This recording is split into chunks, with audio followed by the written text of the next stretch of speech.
Hello, everyone, and welcome to my universe. And hello there, Protox. All right. So guess what? I am so close. I think. I will want to beat my head against this testing yet, just to really make sure all the numbers are good. But I think I'm quite close. Like, currently, still working on getting the calculations for this ultra cursed thing, right? But I think even that's pretty close. I haven't fixed that yet, by the way, but that's okay. It's not that important right now. But you know, the relatively sane things like this. Yeah, this is working. This is working. And this stupid thing is working. I'm getting there. I am getting there. And I figured I'd show some of this. Let's just go over some of the happy little sane ones. Currently there's nothing exciting being displayed on screen, so you'll have to watch the debug output down here. But there we go, and you can see that there's 200 water in this. And right now 100% of it is going into here, so that's right. And then if I were to put this guy here, you can see we got about 2/3 of that going into here. And then the rest of it's right there. That's the other third. And that is mathematically correct. It is mathematically correct. And then I messed around with like every variation of this. So, you know, if we got something there, you can see all of it goes there. And then as we start adding more things there, you can see the numbers change. So we get, what is that, like... Oh, whatever, it's a number. And I'm pretty sure it's a correct one. Let me find... Here it is. Yeah. Okay, so it is 1/3. I wasn't sure. But yeah, so we got... Oops. That going there. The number is right. And then if I were to move it and send it up there instead, you get about half going into each. I have a lot of debug code, don't worry about it. And it's very exciting because you see we got 100 here, We got 100 going into the phylactery, evenly divided 50-50. And if I were to add this guy back here, you can see the number is about half of what it was when it was on the other side. So yeah, I hammered with like every variation of this, and it was crazy. But you can see all the numbers there, and then for reasons, I have this extra bit that also helps me find it. It's very nice. So yes, every variation of that is working. And then this stupid thing is working. So it'll properly divide things about 50-50. Because I'm pretty sure that's how it should be divided with this one. It's a little hard to tell, but I'm pretty sure that's right. So that's working, and you know what's really cool? The dumbest thing yet. Nested mergers, but worse. Is close. I have the things going in the right order of magnitude, but I think we're just losing a little bit of stuff somewhere. And I know a problem. I'm not quite sure how to fix it. I was gonna think about that a little bit here, and if I can find a solution, great, that'll be what we work on. And if not, well, I've got other stuff, so it's all good. So, I was mostly testing with this setup. Oh, I have too much printing. Oh well. But yeah, you can see that there's some funky stuff, like, we have negative numbers here for some reason. I actually do know the reason, but when I first saw that, I was very concerned.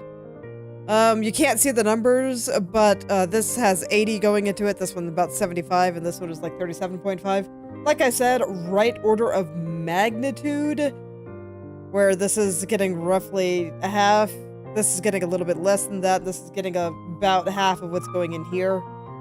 It's close. So, now that we've been reminded of this stupid thing, I apologize for reminding you all of it, but it's important to test really stupid things in order to make sure that things work. Yeah, so in order to get this, what's going on? And what's causing that weird negative number to be showing up down here is... God, where do I even start? So the way this code works, at the very beginning, I look for every single loop out there. I don't think I have them printing right now. No, I don't. Okay, that's fine. But I managed to fix the fireflies. No, the fireflies are still there. I'm working on more important things than just jank right now. We'll fix the jank.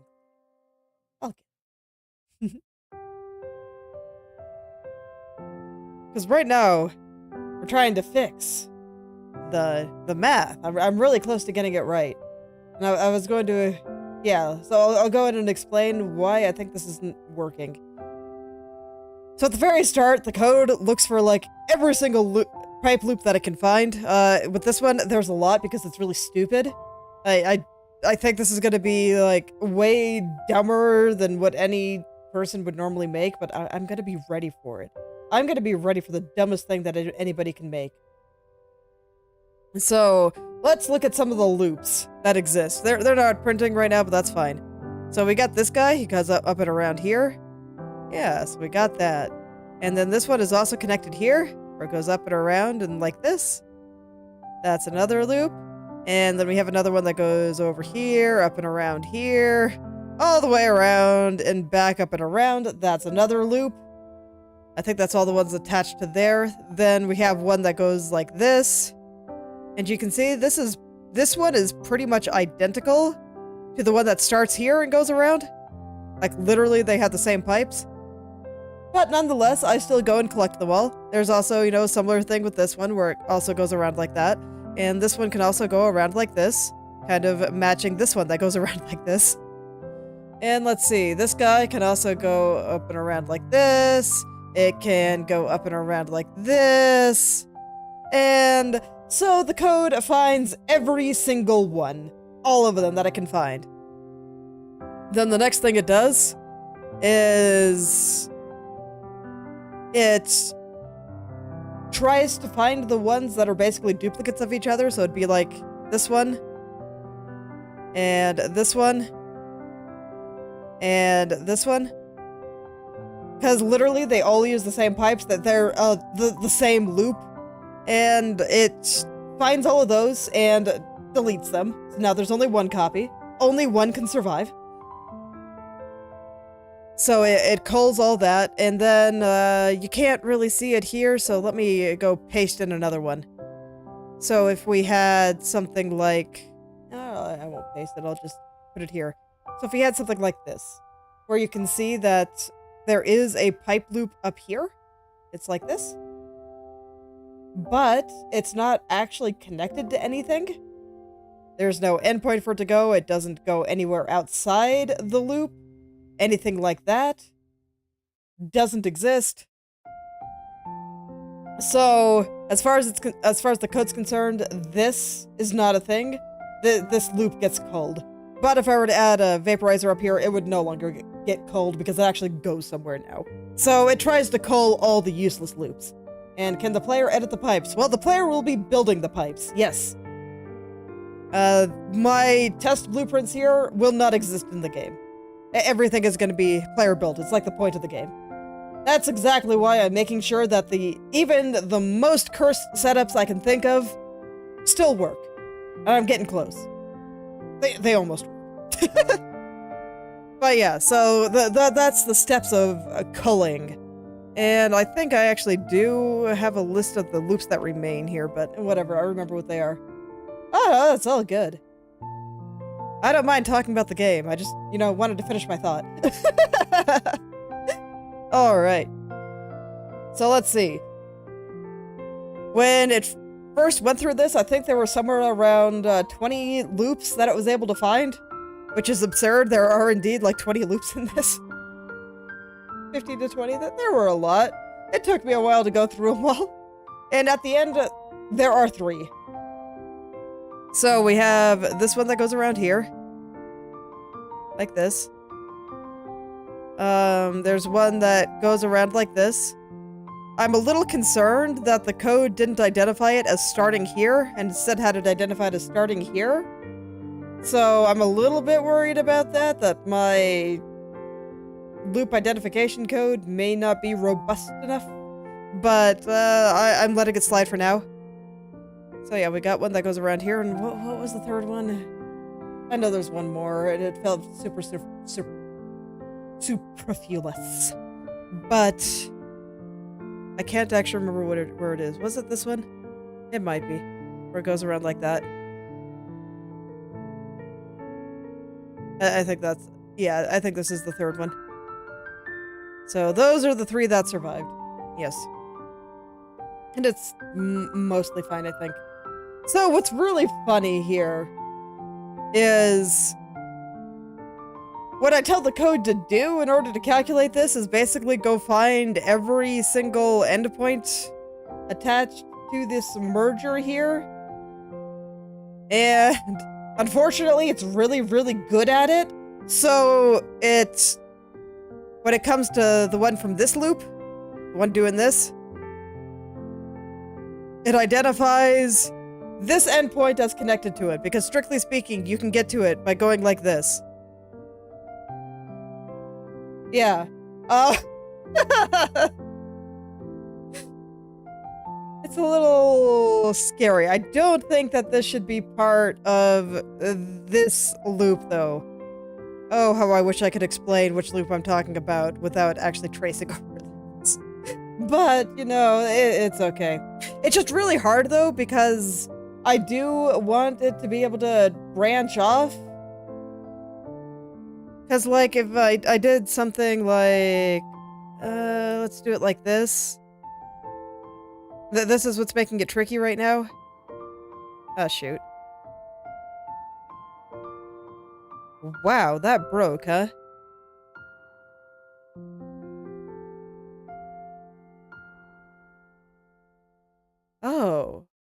Okay, I think I know what causes that, actually.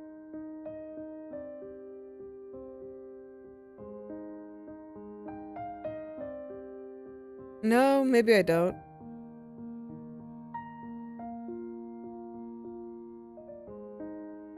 Well, okay. I guess before I do anything else, I'll go ahead and fix this, because, this shouldn't be breaking.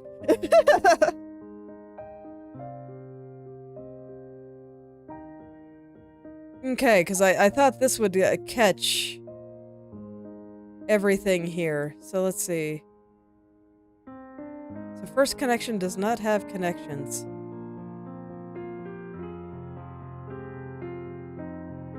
Okay.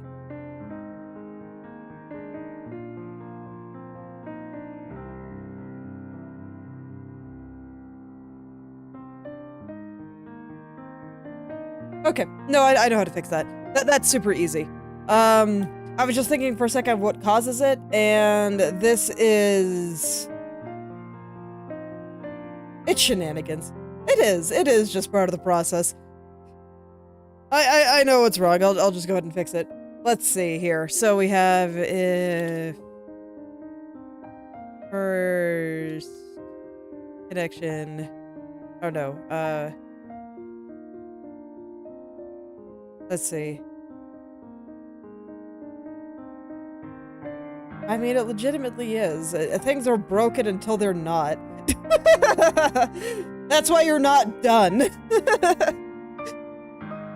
Okay, I'm just making sure that I'm not gonna break this in other stupid ways. So let's see, if...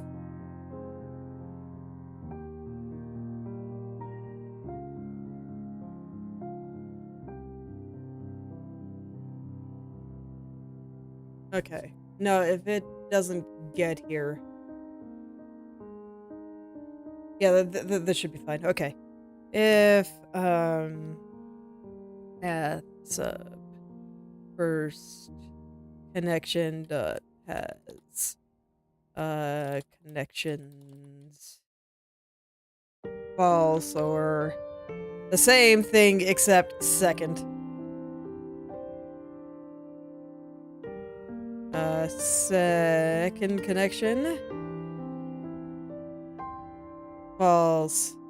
Return false. Okay, so basically all this is gonna say is, hey, if you're not connected to anything, you're not balanced.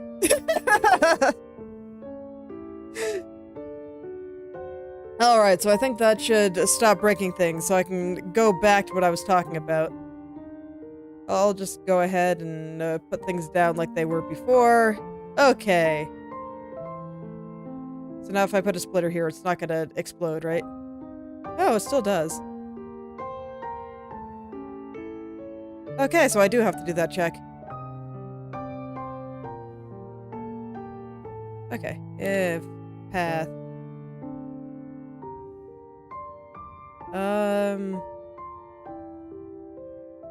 Okay. If path dot has first connection, so if it doesn't close the game, there we go. Okay, so if I'm just making sure that I have this straight in my head.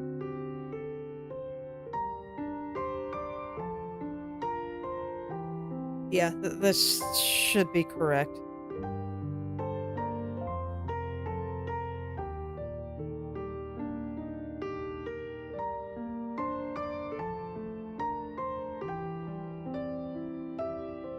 That's really bizarre because I don't think that this should ever happen, but nonetheless it crashed, so I guess I'll make sure it doesn't happen.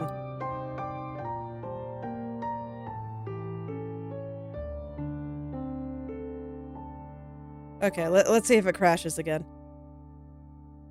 It's okay, we'll just keep crashing it until everything stops exploding. Wonderful! No longer crashing! I'm actually a little concerned that I had to do that, but I think it's okay. Okay. And then I think... I want this to be merger. Actually, I guess I could just put the merger there. Okay. So we'll do it like that, and then... So what I was talking about is just, I want people to be able to, like, do something silly like this.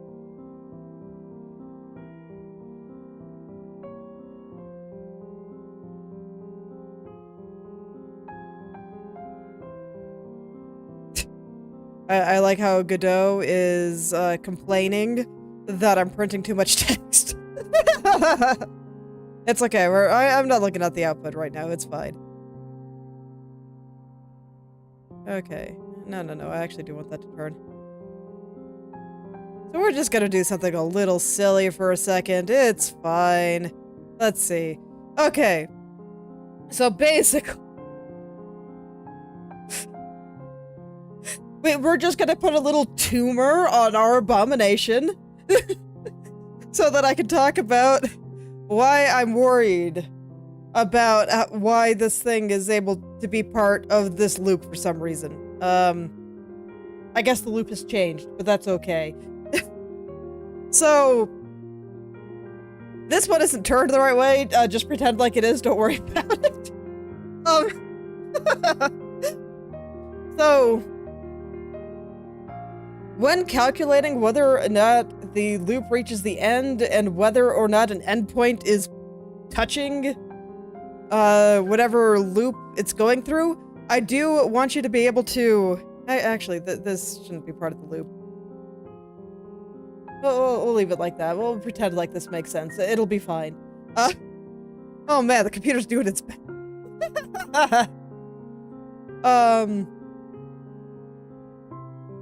Yeah. So I want people to be able to make these weird little growths that come out of their loops to be able to plop whatever they need to in there. And I want this loop that exists here to recognize that this touches this merger and whatever happens in this loop is highly relevant to what comes out here. So I'm really afraid of... I'm just wondering, how do I tell the computer for this particular setup that for this loop that these vaporizers are relevant to this loop, but this is not relevant to that loop? It's kind of hard. Because I'm legitimately just not entirely sure. One of my first thoughts was, okay, if it has to run through the merger of another loop, then it's not relevant, but I'm not sure if that's true in all cases. I can't... It's really easy. If... When you just need to think of one case where this might happen, but, like, I can't think of every single possible case out there. So I'm really afraid of just kind of culling things too hard and then letting it ignore a particular thing that might end up being relevant. So right now I'm trying to see, it's like, is it reliable to say that if it runs through a merger of another loop, that I can safely ignore it? And I don't know. It's tough because I can't think of a case where that's not true, but that doesn't actually mean it's not true. I can't think of every single case, so I am a little bit afraid of doing some amount of aggressive culling like that. But the short thing is that when it comes to this loop here, the one that's going around like this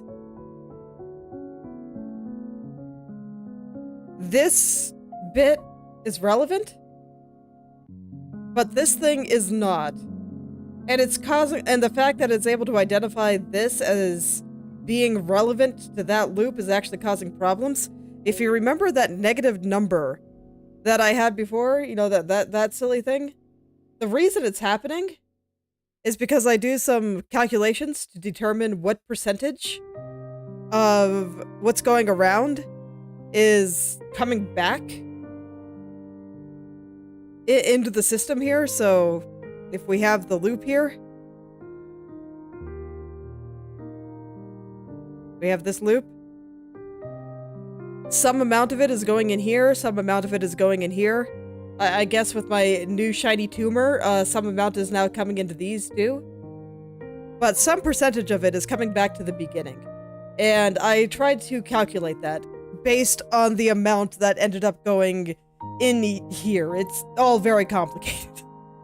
But I do some calculations based on that. And the reason we have the negative number there is because the computer thinks that the percentage coming back in is negative. Which doesn't really make sense. And I'm just like, oh my god.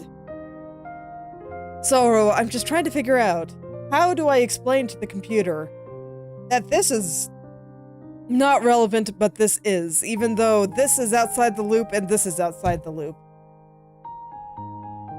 It's tough, man. So I've been trying to think of other configurations where you have something that's not really relevant to this loop, but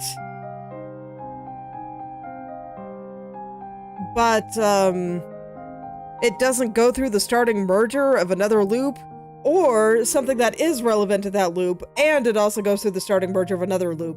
I'd been trying to think of that. I can't think of anything, but I'm still afraid to say that this will always be the case. It's not quite as clear-cut as some of the other things where I was very willing to say this will always be the case.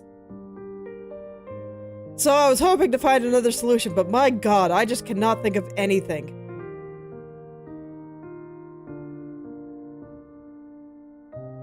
Phew.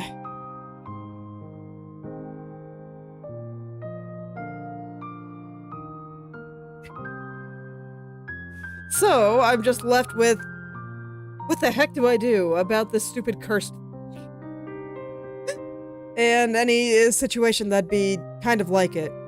I have briefly considered that maybe the negative number isn't such a bad thing. It feels weird to say, but could the negative number just be a indication that more stuff goes out than flows back in? And maybe I can do something with that. That'll probably be something I discuss with somebody that knows more about math than I do. But fortunately, I have access to such a person. But I've considered that possibility. But I figured I'd ramble for a bit and see if I could think of any potential way to let it know that this bit outside the loop is relevant, but this bit outside the loop is not. And so far, all I've got is, does it run through the merge pipe of another loop? I just don't trust that to be reliable. It's...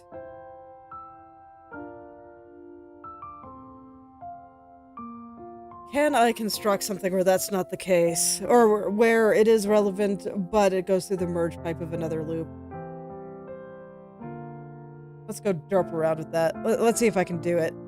So we'll say hello to our friends the Fireflies, since I haven't fixed that bug yet. Alright, let's see. It's okay, Godot, you can catch up for a second. Don't worry, I deleted everything. Now you don't have to look at the curse setup.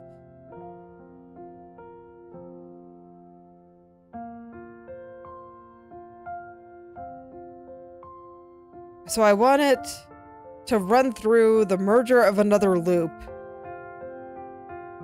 while still having an endpoint there.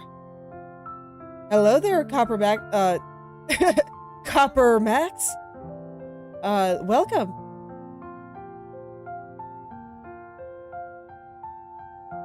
No. They're magic pipes, so it's okay. It's magic. I don't have to explain anything if I don't want to. It can do whatever the heck I want it to do. Okay.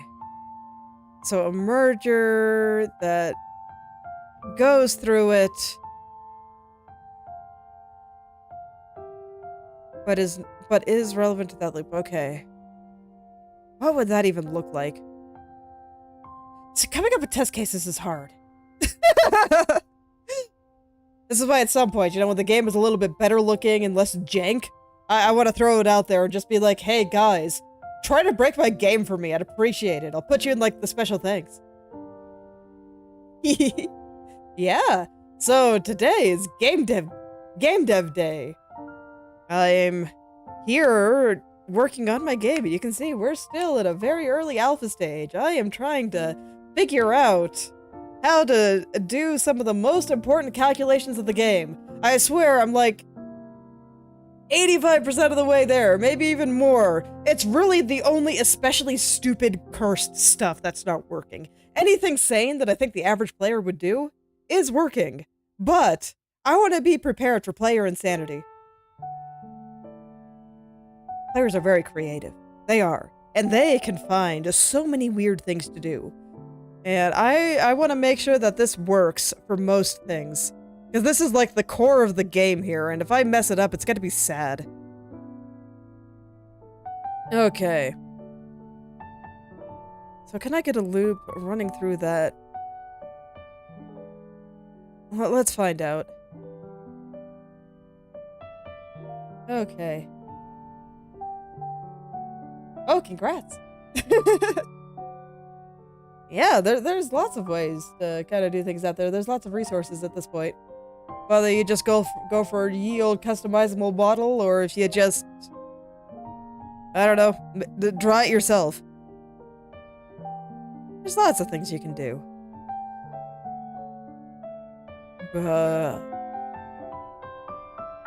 Okay, so I need to make a loop. Let's keep things kind of simple. We'll do it like...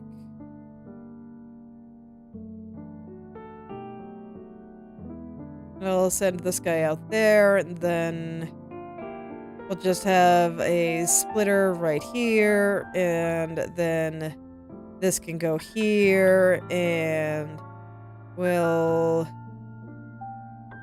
turn over here. Why'd you go that way? Whatever. Okay. There's still some things I need to fix. It's okay. At some point, I'll hammer all this down.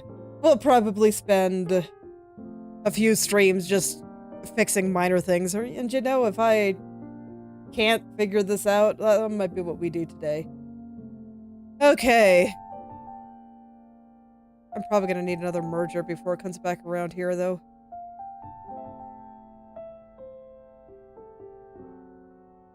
I'll worry about how it comes back around in a second, because I need to make a second loop somewhere.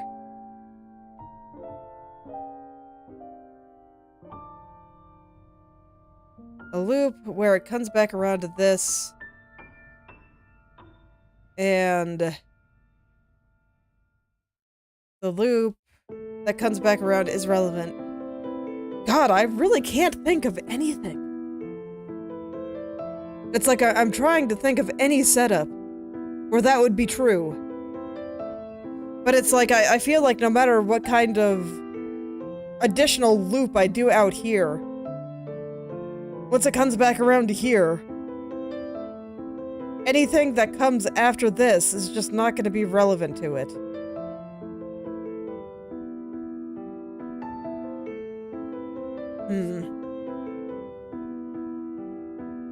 Yeah, I got nothing. It might be a reliable way to do it. And this would be calculated after all my loop culling, so I wouldn't have to worry about irrelevant loops getting in the way. Okay, I'm gonna go talk to somebody that knows more about math, and I'll do that later. So let's go and do some other things that I find very relevant. The fact that the thing is stuttering is making me concerned. I've been a little bit... I've been a little bit concerned about performance issues with some of those big cursed setups. I'll worry about it later. Okay. How to pipe into electric tree, though. I have no idea what you're talking about. Okay. Let's see.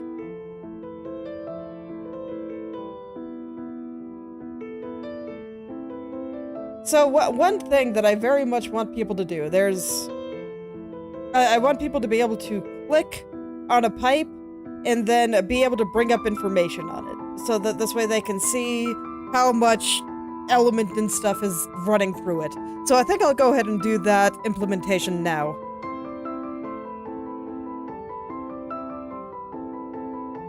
I'm just thinking about how to do this.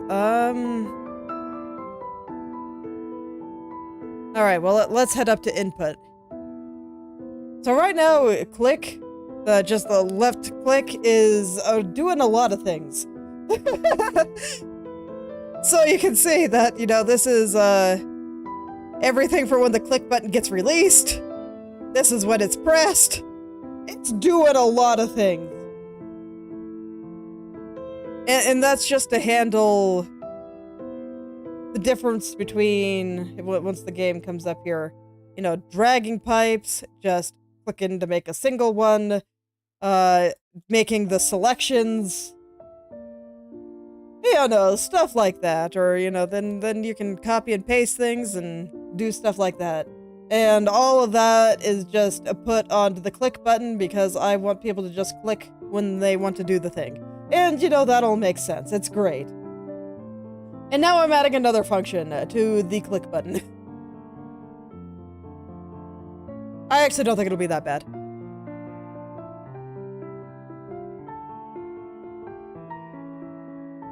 I'm just thinking of the best way to do it. So the way that I would like to do it is that when you're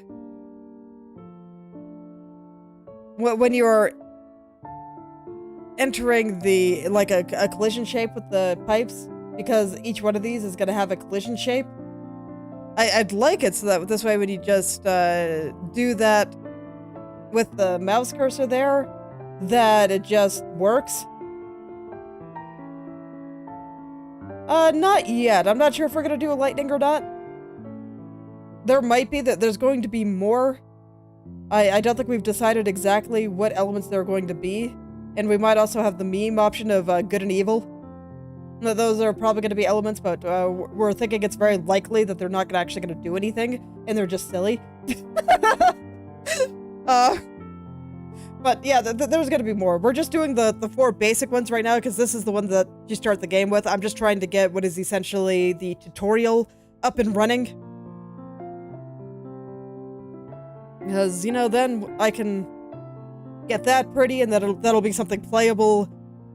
And then I can actually, like, put it out there for people to play while I finish the rest. So that's the goal here. We're just starting with the basic ones. I'm not sure what elements we're going to use for the rest, but there will be more. I mean, you gotta have new shiny elements for the power-ups that you'll get later.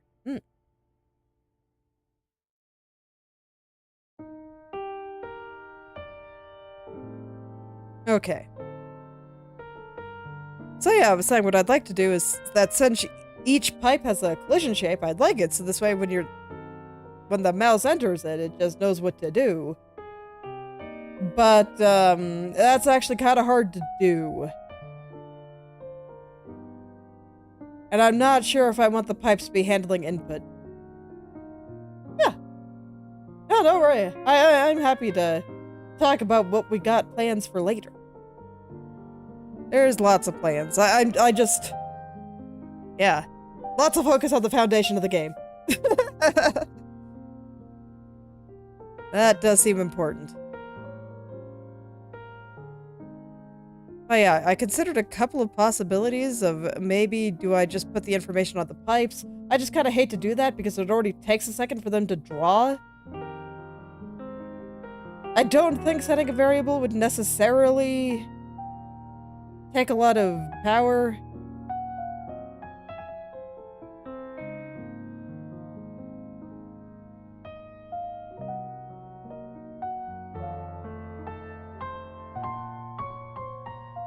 I've been trying to think a little bit about performance here. I think that this should be okay, though.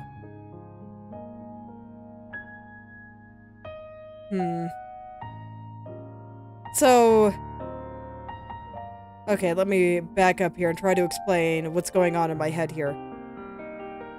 Each pipe has a collision shape, so as far as I'm concerned, it would be really, really nice if I could just tell where the cursor is. But as far as I can tell, this is actually not easy, and I would have to use signals on the pipe in order to do that, and that would be kind of annoying. I'm not sure if I want pipes to handle their own input. That seems weird. I guess for finding out info on them, it might be okay, but it still seems kind of weird to me. And a good recipe for race conditions and stuff.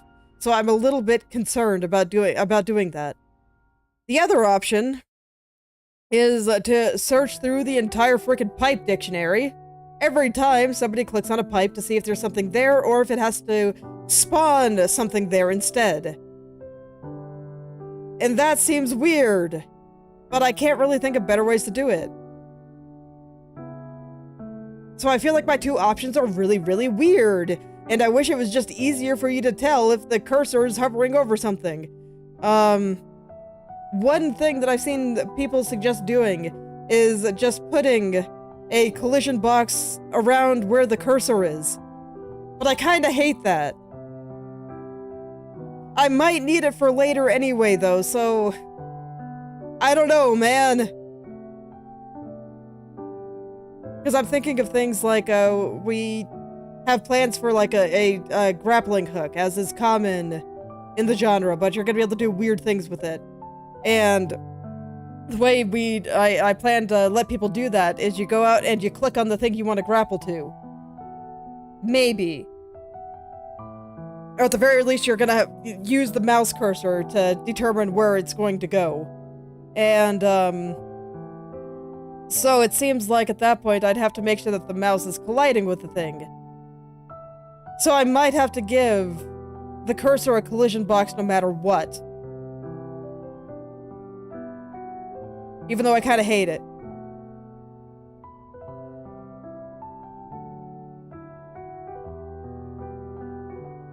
So, I'm not entirely sure, and I just wish there was an easier way to determine in Godot if your cursor was hovering over a collision box. But I searched very extensively when I was trying to do the building deletion. And I could not find a reliable way to do this, so I had to do other shenanigans, and I kind of hate it. So if we go look at my delete building, I think it's down here. Yeah, here it is. Yeah, I basically... I had to go look through every freaking building for the location that you're trying to delete. And I also have to go and look through to make sure that the pipe actually exists in the first place. Because I can't just use its collision. And it's annoying. So I'm just like, okay, how am I gonna let it know if I just have my demonstration here? Okay, so we got some pipes. And how am I gonna let it know if I'm clicking on a pipe to see what's inside? Or if I'm clicking with nothing on it to build? Because this distinction is important. And those were the only two things that I could come up with. Either I let the pipe handle its own input, weird, or I look through the entire pipe layout every time someone clicks something. Weird.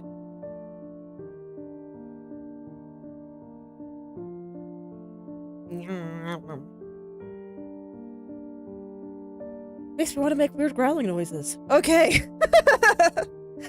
So,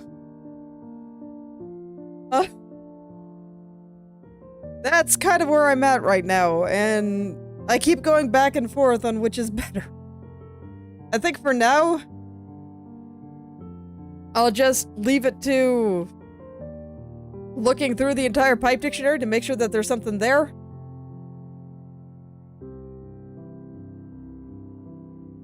And then I can just go up into my thing that spawns buildings and make it so I don't have to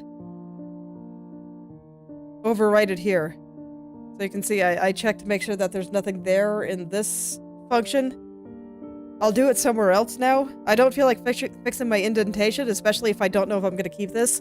So I'm just going to do a if 1 equals 1 for now, just so I don't have to fix the indentation.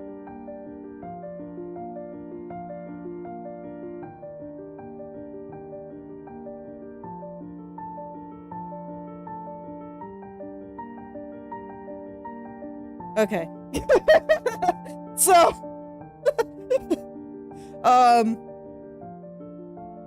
yeah, we'll just leave 1 equals 1 there.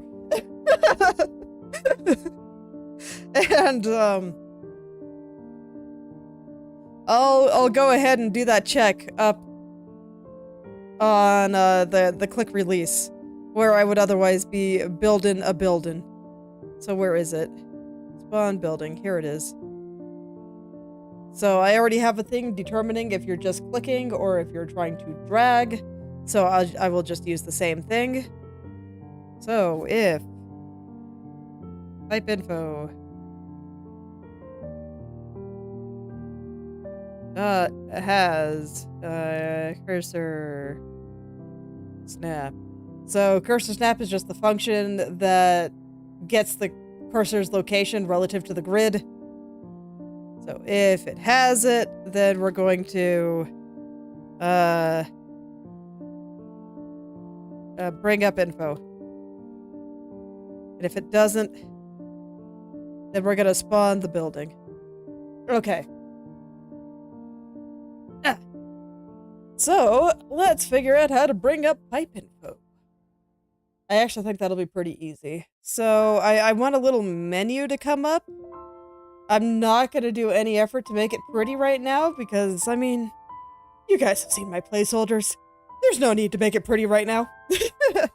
I'll probably spend hours fine-tuning how it looks and where it shows up so it doesn't get in the way and various things like that. But for now, we'll just do the ugly thing. And I want to see if Godot has an easy way to, like, bring up a little pop-up menu. So I'm gonna Google that real quick. Let's see, Godot. Bring up tooltip menu. Okay.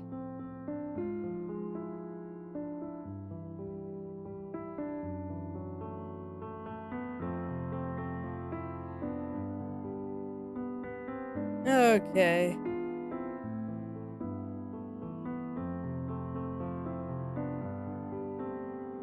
Oh, there's a make custom tooltip virtual method that you can override for control nodes.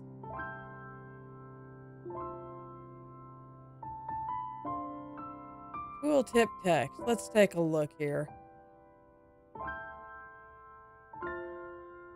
So what is this? Oh no, this is just a control node. Okay. I'm probably gonna have to make a whole control node for this, unfortunately, from my understanding of things. I might not, since I'm probably just gonna be positioning it absolutely. I don't want this to work in the blueprint menu. Yeah, I'm realizing that. I can probably just overwrite it in the blueprint menu to do nothing. That should be fine. So where was this about custom tooltips? We're gonna go through the documentation for a little bit. Tooltip text.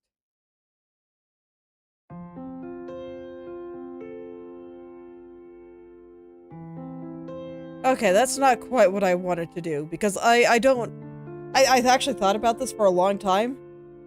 And while I'm trying to build things, I thought it would be really annoying if a tooltip was coming up every time I, like, happened to drag a string of pipes across other pipes.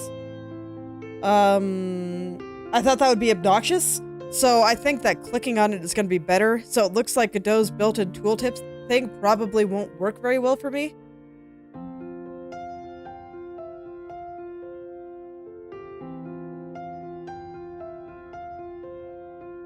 So let's just see if they have any best practices here.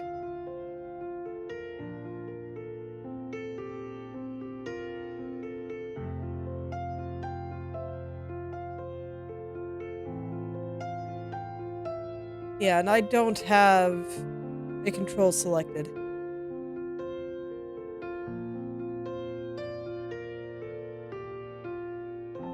Okay, so I'll just code my own thing, and if I end up finding an easier way to do it some other time, I think it's probably fine. Let's see. So I'll just let's make a little function here, so that this way I can tell the blueprint menu not to do it. So this will be display pipe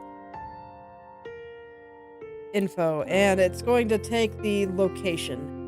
So let's see, that would be probably just cursor snap. Yes. Var to stir cursor snap. And it also occurs to me this needs to be var to stir, because unfortunately everything is strings.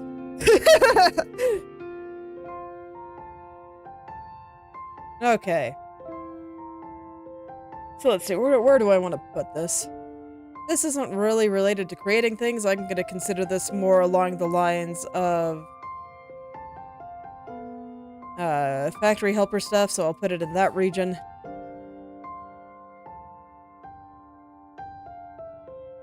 Okay, and then it will take the location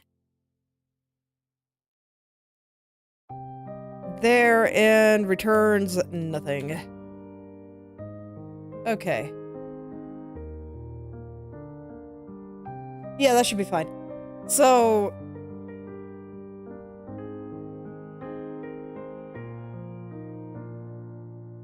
I think for this, I might actually make another scene for it instead of just relying on the grid here, because I think I want things positioned a particular way. So yeah, we'll do it like that, and then we'll just create one out here. That should be fine. So let's do it. This will be a control, and you will be, let's call you pipe tooltip. Okay. I know very little about UI stuff in Godot. I've only messed with it a bit, so let's, do I need it to be a canvas layer?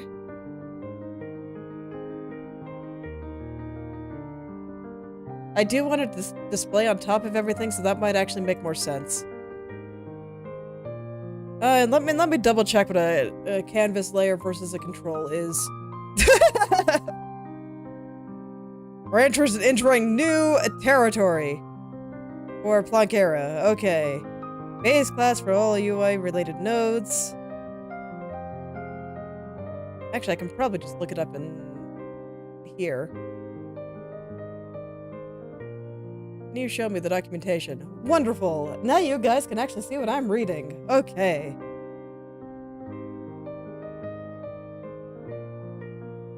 Okay.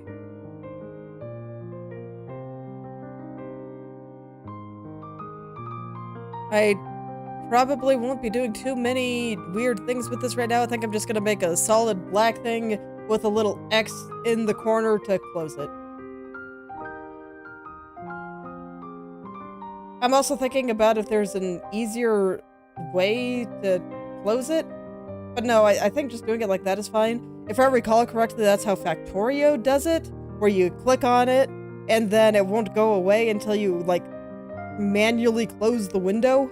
So it should be fine, UI-wise. I'll double-check that. Like, you know, any excuse to bring up Factorio is a good one, in my opinion. Okay. Let's see.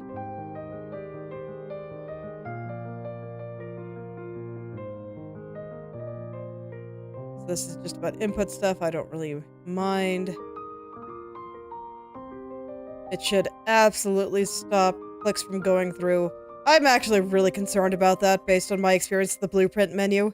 Because, like, when you click the X button to close the window, will it try to build something there? Because that would be awful. That would be supremely awful. Okay, so now what is a canvas layer?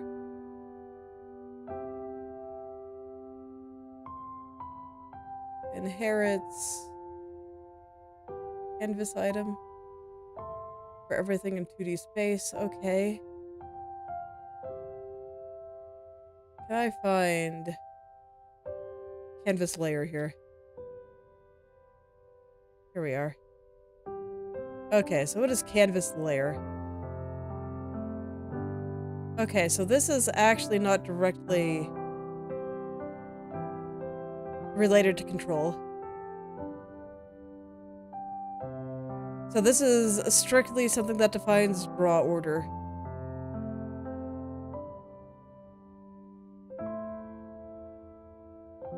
I do want it on top, so I actually do think it makes more sense for this to be a canvas layer. Okay, and then we'll put the control underneath.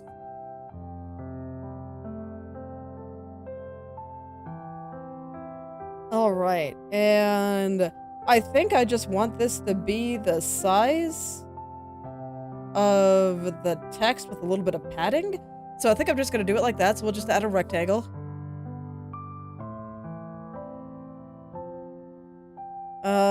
And then a label.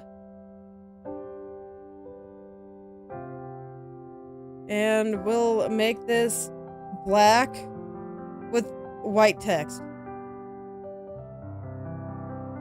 Sounds good to me. Alright. So now I have to figure out how to get this to size. I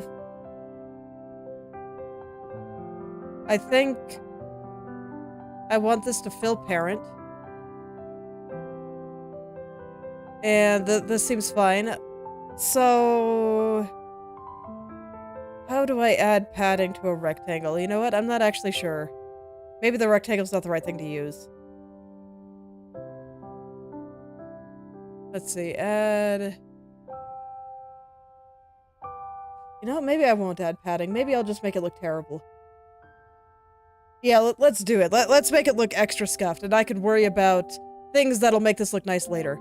I do want a button, though. Because that will be the X button to close everything. I would like the font to be much smaller. Where's the overrides? Here we are. And you can be like teeny tiny, and you will always go in the upper right corner.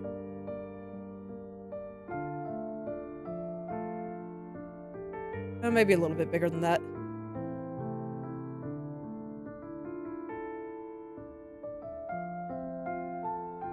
Okay.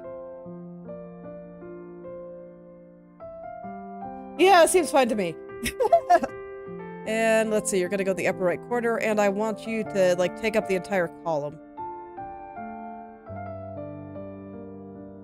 So like that. But I want it to be a... Ah, screw it, we'll do it like that. The main thing that I'm worried about is... Actually, no, I actually do know how to do this.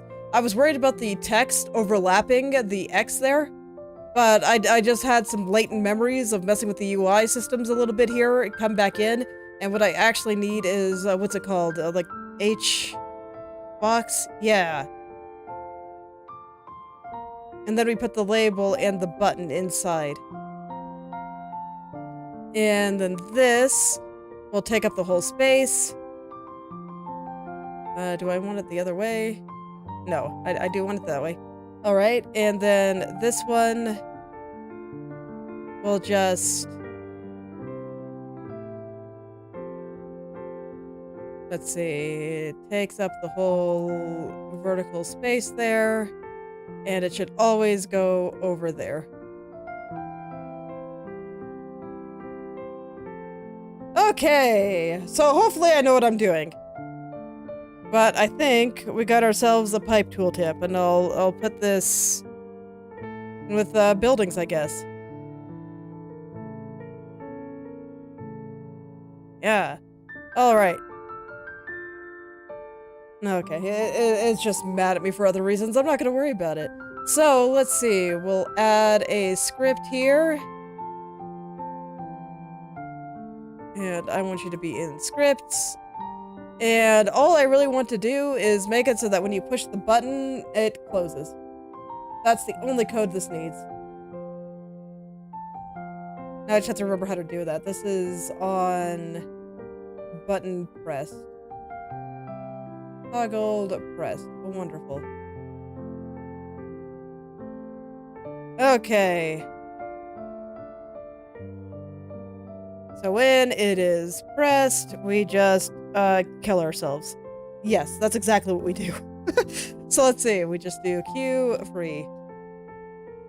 And then we're done. Okay, back over to this. So let's see. So now we just need to create one of those, and I want to load that thing. So where is it? Pipe tooltip. Copy UID. So let's say we're gonna do load. Whoops, it's a string. I need to make sure the computer knows that. The computer spirits are picky and they want to know if your random string of text is a string or not. Okay. We load that. Then we do var. Oops, this is going to be tooltip scene.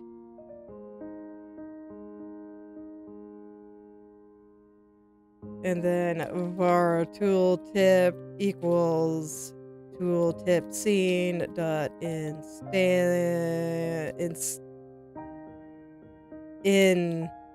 someday I will remember how to spell this word, I swear to God.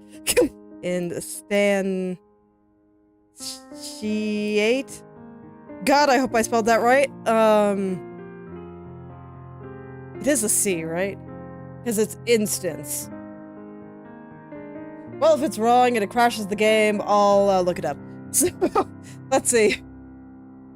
Tooltip scene.instantiate, and then I want its position.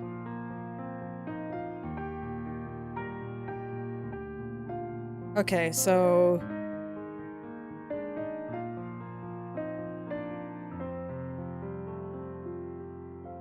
let's see. I need the text.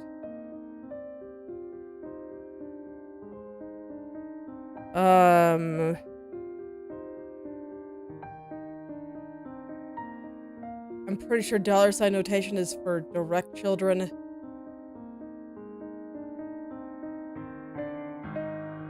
So this would be equals tooltip dot.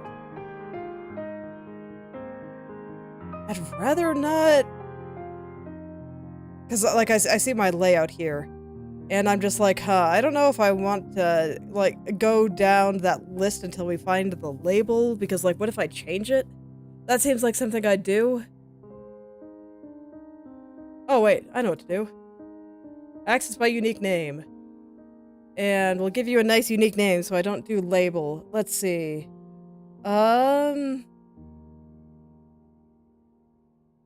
This is going to be tooltip text.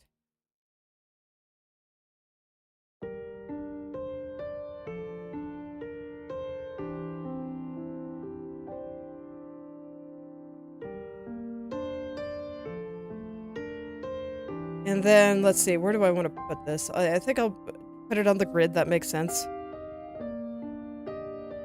So we'll do grid, not gird, grid dot add child tool tip.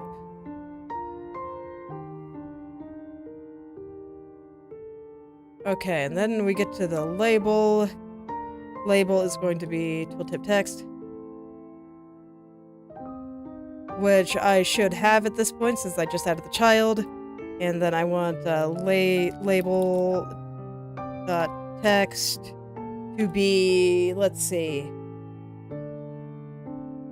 I have a particular way I want to display the text for looping, but let's just get this working with regular stuff first. So this will be in the pipe dictionary, sub location, and sub. Okay, so this is gonna look really ugly right now, but I think it's fine. So we're just gonna have it like that. And it'll look terrible, but I'll make it pretty in a little bit. Let's just get it up first. And now I want to get its location. So, how do I want to position this?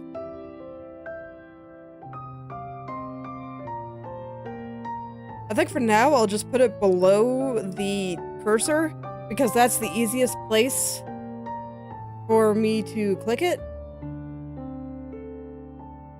Yeah, that's the easiest place. That's the easiest place for me to... No, not to click it, to position it. Yes. I do think that's the easiest place. So let's see. That would be...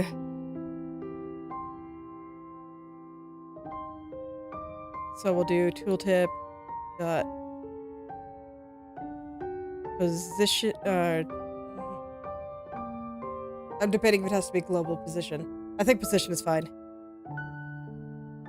Equals, because cursor snap is going to give you the local position anyway.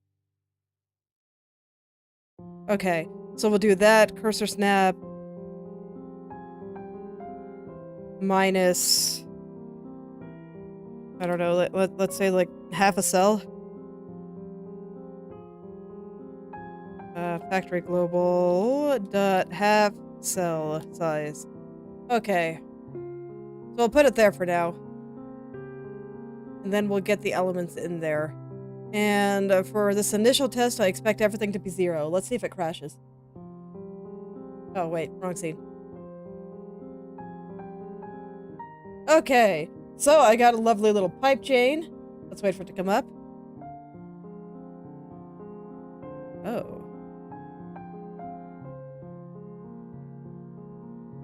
Okay, hold on. I messed something up in input, but fortunately, I think I know what the issue is. Sometimes, for whatever reason, bar to stir. Okay, let's see. Do I have an extra friend? No, we're good.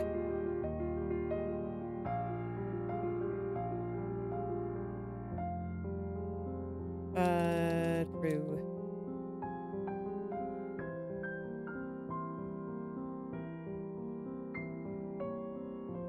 No, that should be correct, because that's how I spawned the buildings. Just making sure that I didn't do something silly. I don't expect this to do anything. I have found that sometimes Godot wants you to explicitly do this, and sometimes it's fine with just... It recognizes, hey, this is a Boolean, but I don't know. There's just been times where it seems to get confused. Yeah, like right now, why is it doing that? God dang it. How do you spell it? Instant... It's a T, not a C. Okay.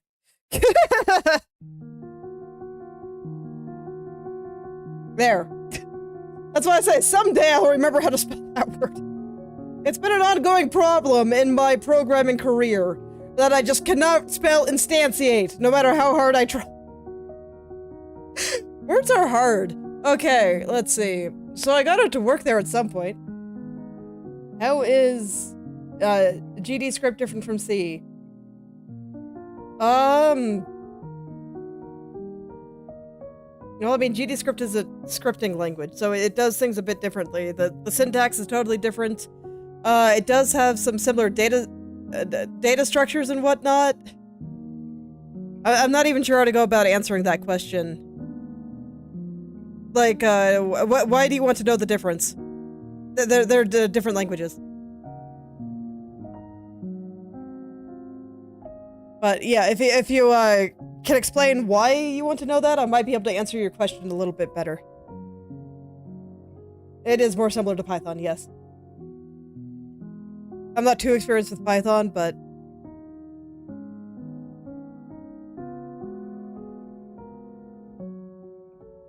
Let's see. Okay, so why is that not working? What should I just click on? I thought I wanted to input. Okay, yeah, I'm in an input. Where is a click release? If event is action release, perfect. Now we go down to...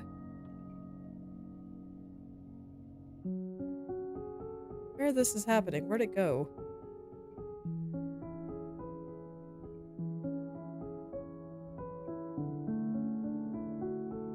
That is pressed. I totally lost where I was doing stuff. Because this is copying.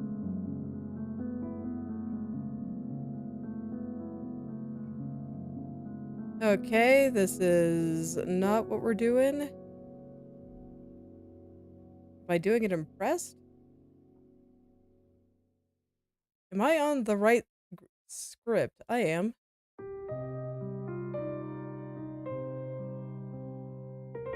Well, I guess this is telling me I should take some of this out of input here and move it somewhere else.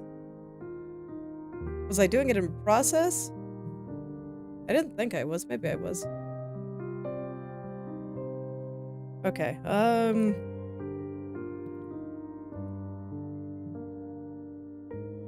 it's okay. I'll find it. If pipeinfo.has. Okay, there it is. I just scrolled past it.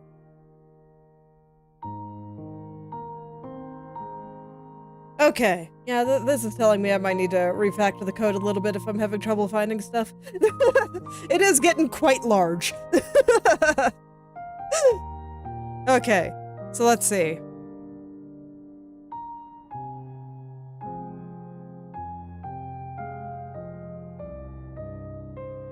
So it's not recognizing it as having something there?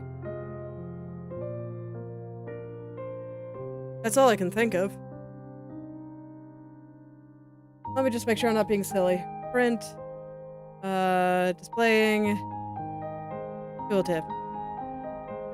Print. Spawning. Building.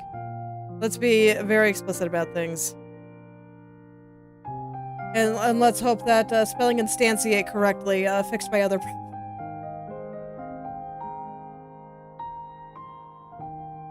It hit neither. Yet it spawned a building.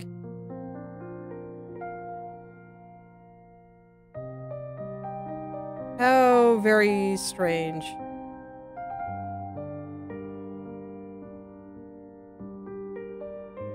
How is it spawning the building then?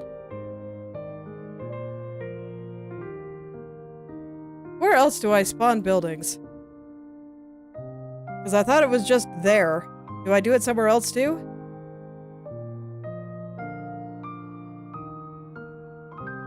Okay, so this is if you're dragging.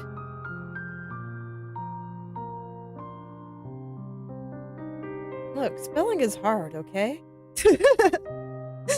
Spelling is so hard.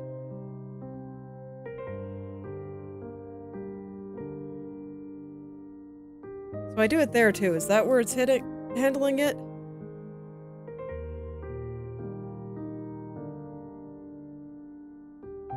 Okay, let's see. So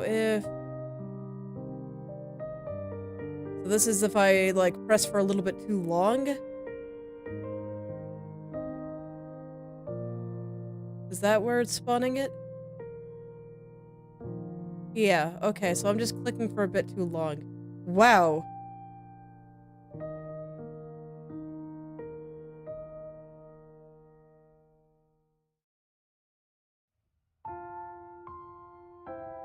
Canvas layer doesn't have a position?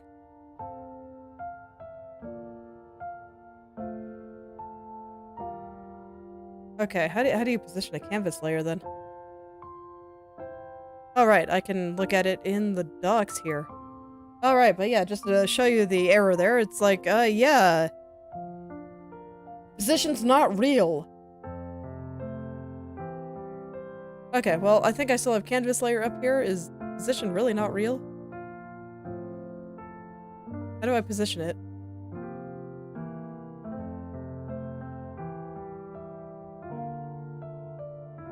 Follow viewport. No, that's fine. Wow, it really doesn't have a position. Maybe I did want it in a control node. So what, do you do control node then canvas layer for everything? Okay. Look, like I said, I'm not super comfortable with, Come on. Get out. You're not gonna let me make it the route? You're not gonna let me change my mind? Rude. Okay. Well, that's fine. We'll just, make you control. And you get to be a canvas layer instead.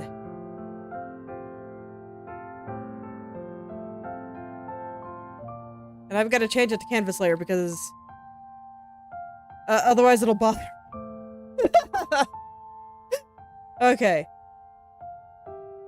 So can I do a position on a control node? And then besides that, it looks like I have the button to just build a single thing so freaking fast that even just clicking makes it not actually use that code. So I am surprised. I might need to make the timer a little bit less hardcore then, if I'm having that problem there. Where are you? Here we are. Because right now I think I have it at like a 15th of a second.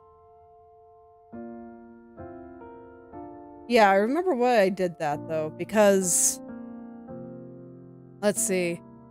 This guy here. Oh no, wow, I got it that low. Because basically I found that when I was trying to drag large strings of pipes, if I wait for the game to come up, that I would often do something like that, and it was really fast. As you can see, there's still some shenanigans that I gotta work out. But, so I wanted to make that number as low as possible, but it looks like it's probably a bit too low. So let's,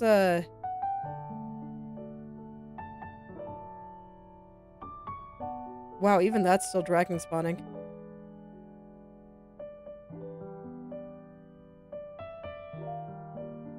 Okay, so what I think I'm gonna do is I'm gonna axe the timer entirely.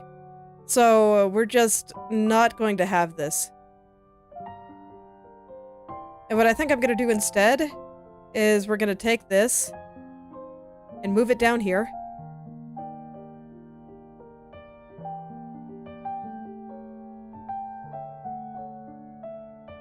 And this should be fine since I do plan to get rid of this. Oh no, that has to be like that. I plan to get rid of this though. And so we'll just axe the timer, and if this has been working all along, even though the timer's been broken the entire time, I'm pretty sure that this will be okay.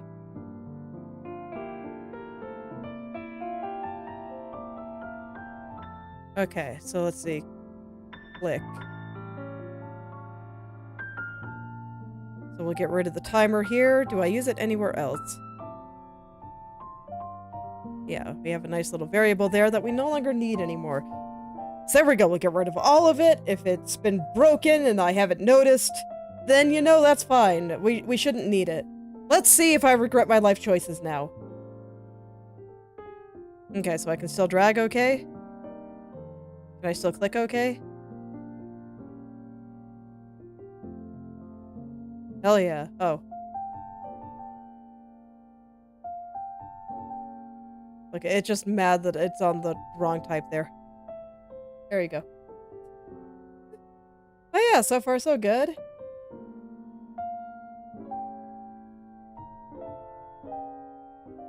Invalid.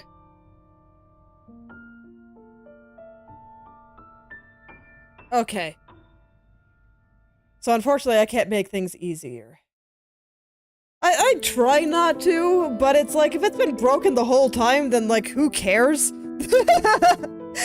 there comes a time where you're just gonna like, I don't know, it's already borked, what's the worst that can happen? Most of the time I do comment it though, it's just there, it was simple. Okay. So, what the error was telling me is that it doesn't want to print the dictionary of dictionaries, and it was making it angry, so I'm like, fine, I guess. So I'll have to do it the old-fashioned way. You know, it's for the best. Let's see. I'll leave it like that for now. So let's see, how am I going to calculate what needs to go in the label? So what's going to go in the label is I'm going to go through and I'm going to put down all of the elements. And it's also occurring to me that since we're going to need more elements for later, I should probably just make an element dictionary in Factory Global and use that for all my element-related needs. Yeah. You know what? I'm actually going to do that now, and I'm going to refactor the code to use that instead. Because I sort through elements in so many places, and it's so prevalent everywhere, and I'm going to need to expand it at some point. So I am actually going to go first into my yeah, we'll do Factory Global first. And we're going to do, let's see. How do I want to be handling save stuff? I think it makes sense to do it here. Where do I do... So we have the building array here.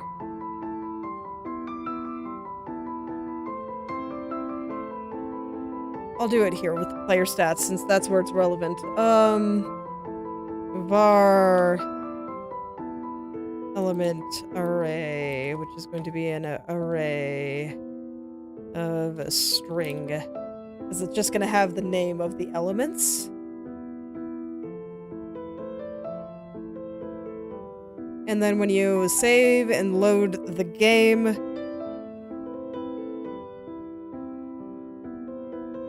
oh, well that sounds like fun. Have neat little effects for all your things, all your weapons and stuff. That sounds cool. Let's see, save manager. I want another thing here of, put it here. Elements.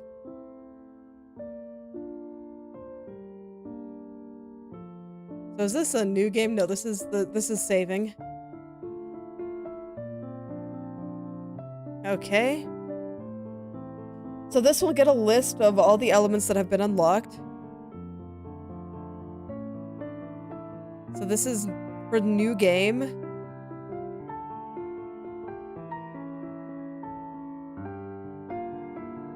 Okay, and then we want elements. When you start the game, you start with fire. Oh wait, it's not a dictionary, it's an array. You start with fire. Or water. I'll do it in the right order there. Water, fire, air, and earth. Yeah. No, it does sound really neat.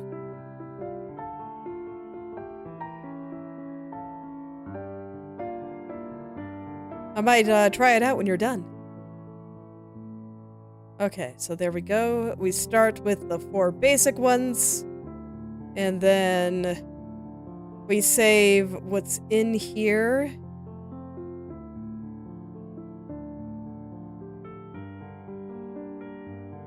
Okay, so this is the new one. I'm not doing anything with it right now.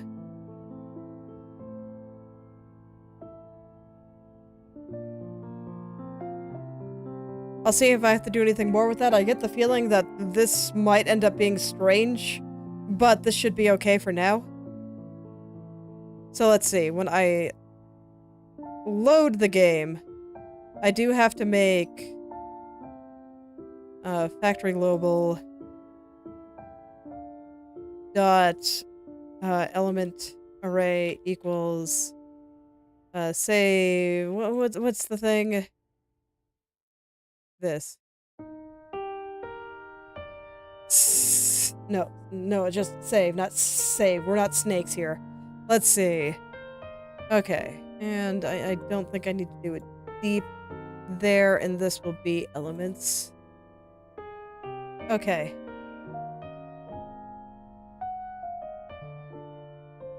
And then this is the default value, so I think the default value should be this rather than empty. Okay. Alright, so that should handle all of the saves.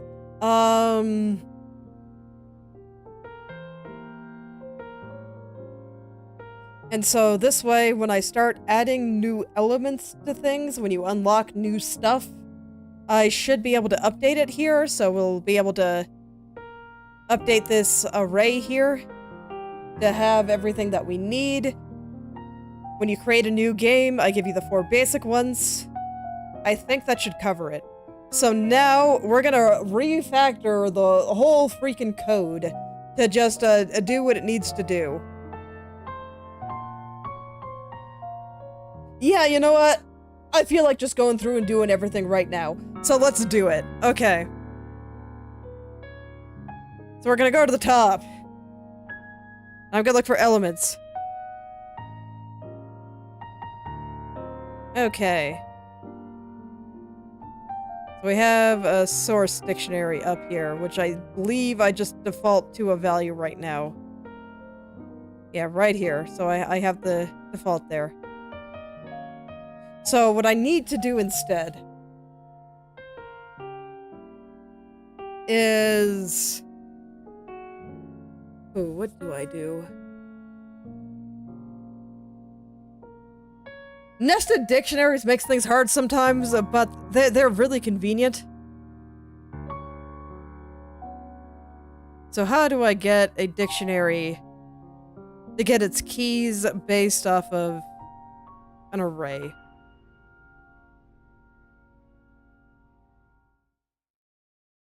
Let's see. Can I do that? Godot, make dictionary keys from array. As keys and values.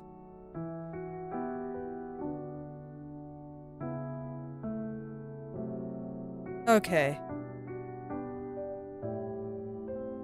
I have an array of item. I just want to make sure I get the syntax right here because I have been struggling with getting my dictionaries to do their things right sometimes. I don't know why they keep breaking my brain, but they sure do.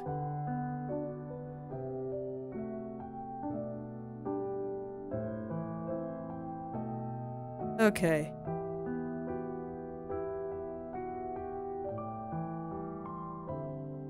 Okay, yeah. For what I have here, that should work. Okay. I think I was unnecessarily afraid. So what we're gonna do is we're just gonna make the dictionary here. I'm just gonna make it empty, and then I want to go for element in factory global, so elements, element array. Hello, Mr. O. Are the pipes ready yet? Unfortunately, no, but they're real close. The thing stopping me, I think, is going to need a little bit more thought, so we're doing some other stuff in the meantime. Right now, I'm refactoring the code a bit to be able to easily give the player some new powers. That'll be relevant later. Probably won't be at all relevant during the tutorial that I'm trying to put together, but that's fine. I have to do this eventually. Why not do it right now? So I want source dictionary, sub element, and we're gonna make it 0.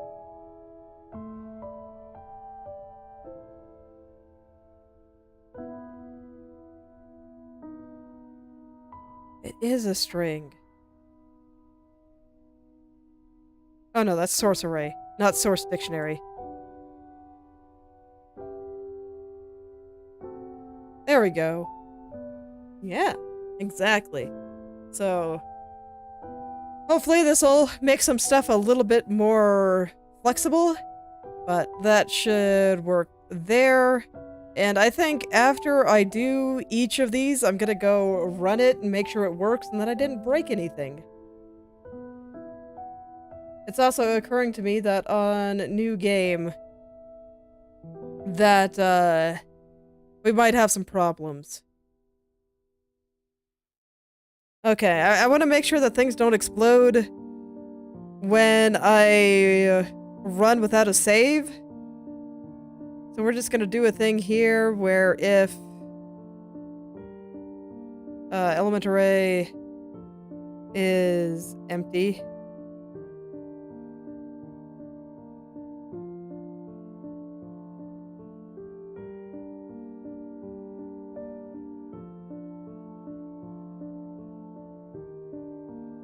okay, so we're just gonna do that just to make sure nothing blows up.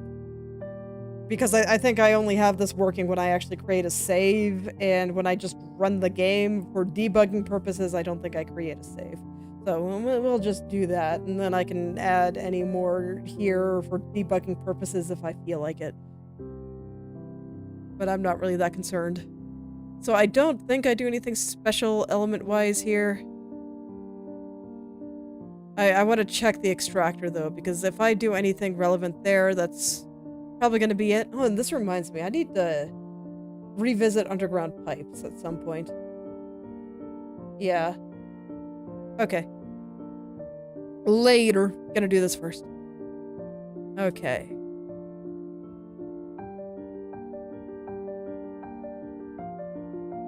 Okay.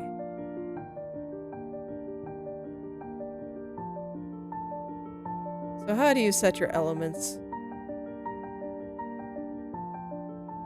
For type and source type.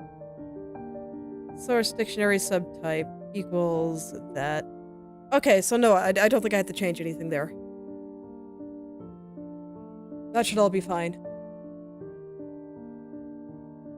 Alright, and I don't think I do anything else with elements in here, but I'll scroll through and double check. Because that just puts the value that I already have done there. And yeah, I think we're probably good. So let's make sure this didn't explode and I can still build. Wonderful. And if I were to build an extractor and this, it calculates correctly. Wonderful. So, gradually, this should, in theory,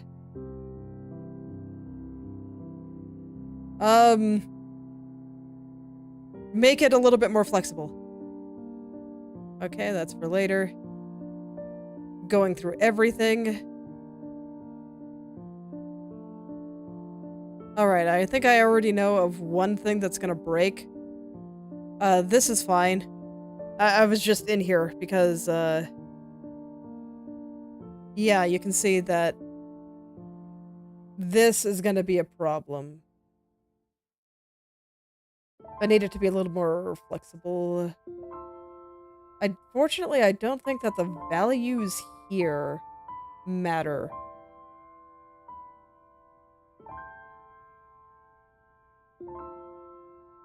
I don't think I even need that, actually. It's like I do it here. But I don't think I need those. Let's see.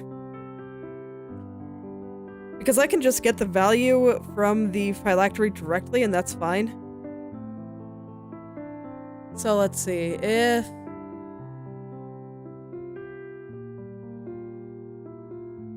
Okay, so if I'm able to find a phylactery, then we do that. And if this is another piece that I'm worried about, I'd basically check to make sure that it's all 0. I don't think I need to do that.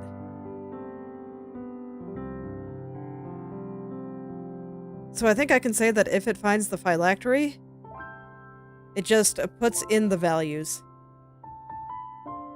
And it doesn't matter if they're all 0. So... I will get a... var...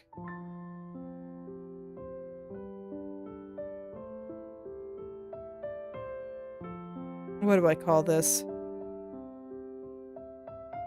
I think I'll just call it,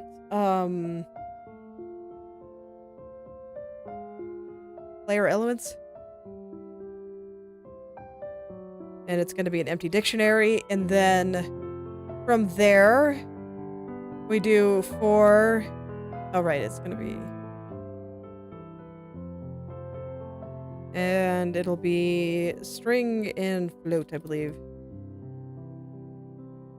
Okay. So... we want to do for element in factory global dot element array. Yes. So player elements sub, yeah, basically what we did before, equals, and it should all have that since I put it on there when I spawned the building, so even if it's 0, it'll be there. So this should be safe. Okay. Player element sub element is going to be pipe info, phylactery location. And then it's going to be elements. Element. There we go. Forgot the E for a second there. And then I just set it equal to...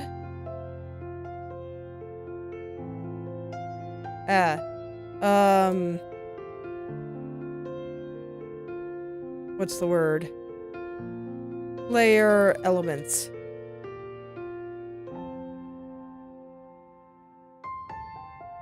Without the curlies. Okay.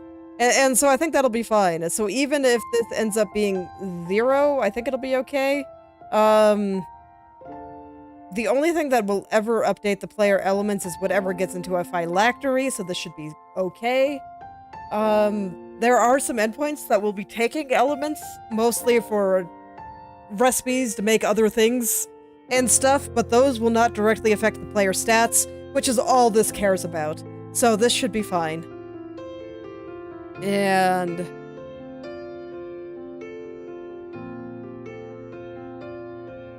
we don't need this anymore.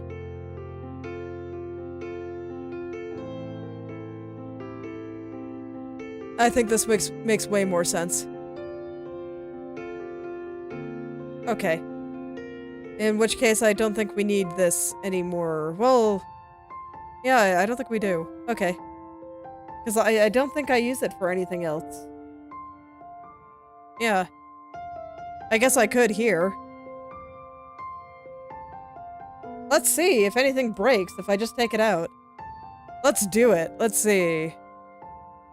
Found phylactery. Where are you? I have a lot of global variables.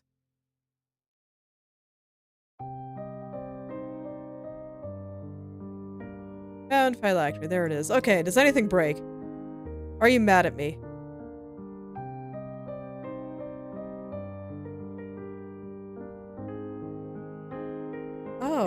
Yeah, that's right. I think I know why I do that. Okay, well, it's okay. Yeah, so literally that's all I used it for. Okay, well, this is fine. I just have a check in there now, basically, to make sure that the phylactery location is, like, a real thing, and that one has been built. Because I'm pretty sure that when I load here, yeah, I just do a placeholder vector2.infinity. So basically make sure that it exists. And even if there's nothing in it, I do want to send those values over to global to say, hey, there's nothing here. So I think that this is correct. So we're good. Okay.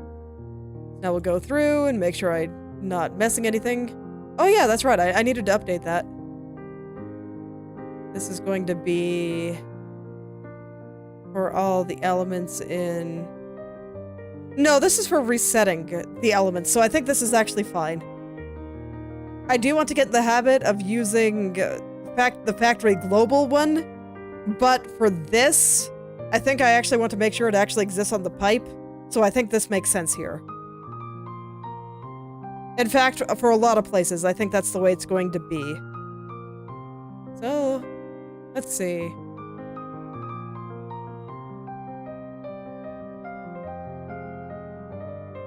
Yep, this all seems fine. Okay, and then this is going to be special stuff.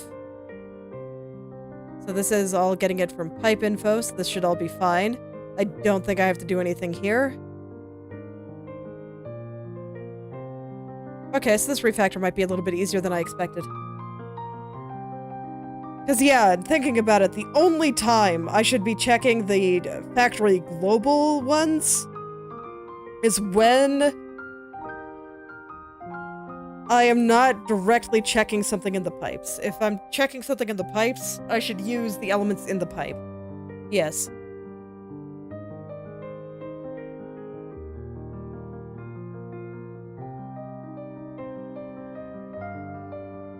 Okay. So this is resetting everything. So this seems fine. Do I really need to reset everything since I do it at the very beginning?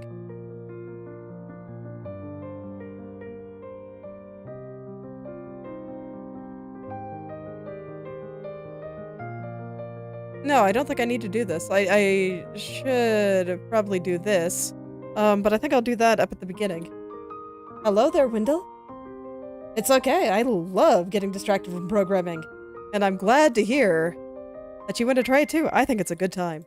It's been an absolute blast for me. So yeah, I don't think I need to do that. Let's go back up to... Let's see, where is this? I want to recalculate factory. I want to do this here.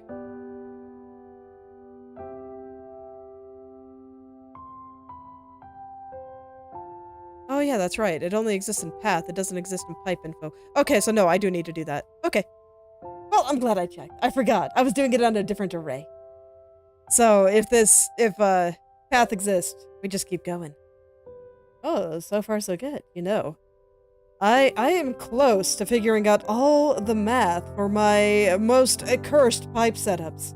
I am probably like... I have everything except all of the most cursed stuff done.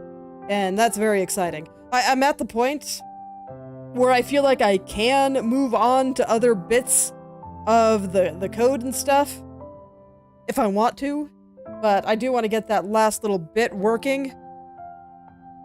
Not working on it right now because I have to think about some math and logic, and that's really hard to do on stream because a lot of it involves me just kind of sit there going,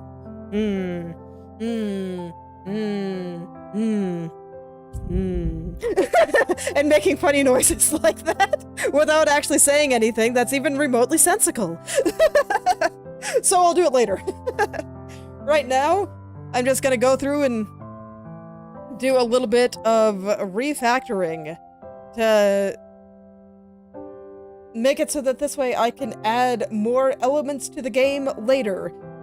Right now, I've just been working with the initial 4, and that's been fine, but I want to prepare it to be a little bit more flexible.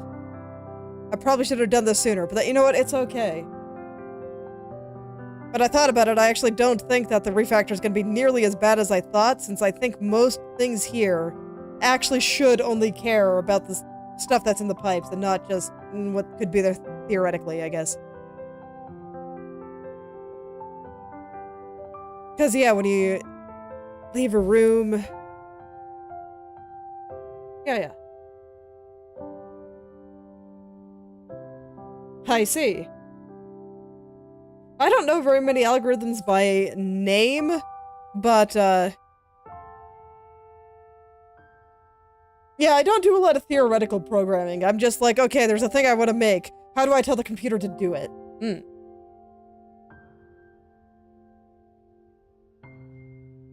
Okay.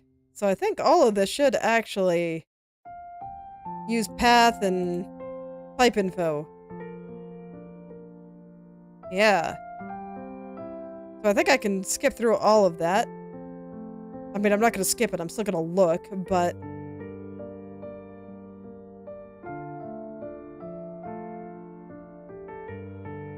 Yeah, because I want to make sure that it's all relevant to what's currently in the pipes. I guess the only thing to worry about is what if you come across an area that has an element that... Actually, I don't think that ever happens. I'll have to ask my husband about specifics on how we plan to introduce further elements. But at least my current understanding is that most of the later game elements, the ones beyond the initial 4 and maybe our meme option of good and evil, don't exist naturally and you have to craft them using the 4 basic ones. So I don't think there should ever be an instance where you're trying to extract an element that you don't have unlocked. But I'll have to double check with him. I do want to prepare for, like, potential sequence breaking. Or, you know, maybe once you've seen a particular room, suddenly that element becomes available to you or something. I'm not sure. We'll figure it out, but I think regardless, this should be working now, and I don't think anything should have changed. So let's go try some of my... Alright, I have to load my game first. Let's go try some of my setups. Oh. I go to load, and it just immediately crashes. Oh yeah, because the saves aren't compatible anymore. I think that's actually easy to fix.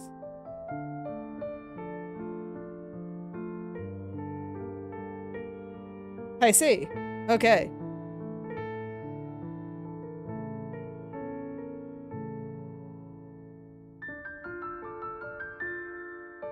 Well, I guess that will be useful if you need to average some numbers. Okay, so this doesn't currently exist in the saves. I am gonna go modify my saves real quick.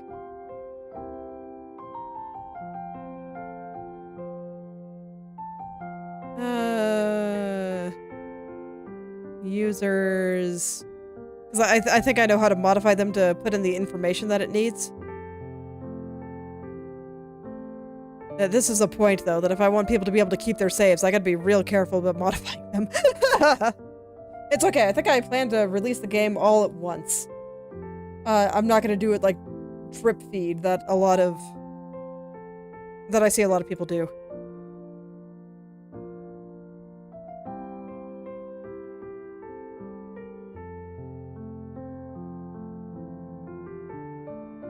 Okay. Open with Notepad. Okay. Oh my. That's a lot of stuff. Okay, so let's see.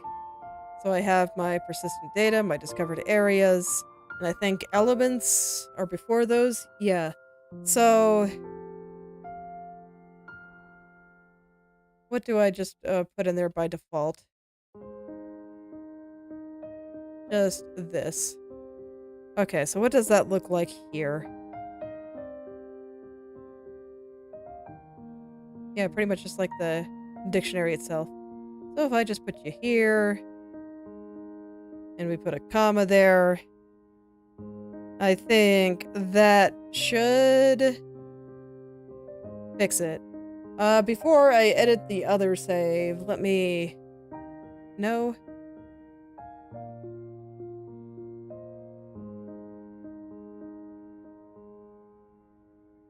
Invalid assignment.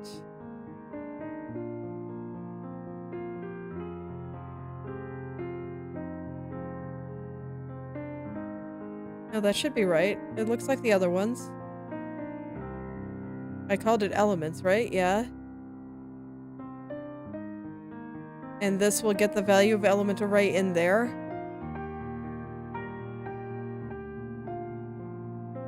Of type array. Is it just not like that I strict typed it again? Because if that's the case, screw strict typing, I'm just gonna not. Okay. It's just angry. Okay. That's all it was.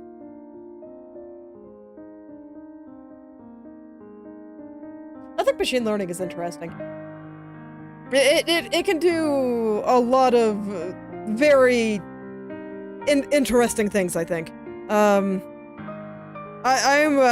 personally looking forward to when people for RPGs figure out how to actually like make it so that the NPCs can more talk to you. So rather than just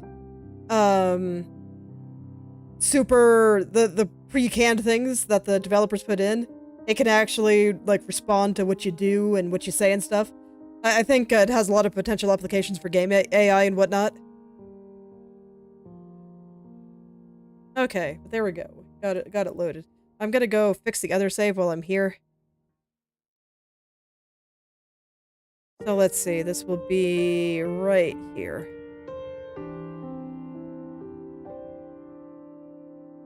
Okay.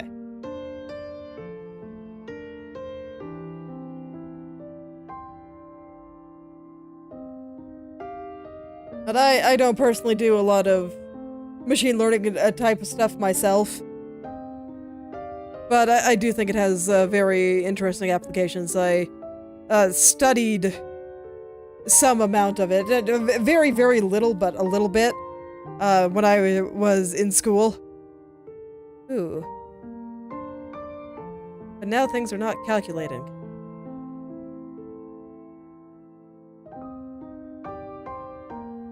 Oh no, I know why it's not. Okay. I need to change my display. So we're gonna go kill the element globals here. I thought I had some. Did I already kill them? I can't have. Oh, there they are. Die. Thank you. Okay, now let's watch it blow up. Wonderful. Because, yeah, we don't need that anymore. We're not doing anything with it. Hell yeah. Every Yep, it does, in fact. Okay, so now I want to print... I want to make sure a file actually exists before I start trying to print this, so... we'll put that there.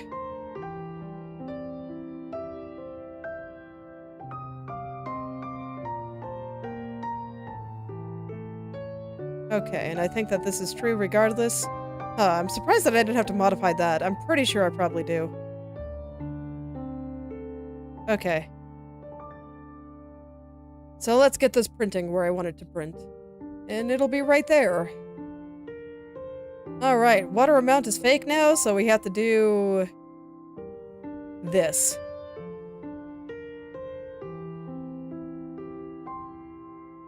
Water. Water is still my test element. Okay. Let's see.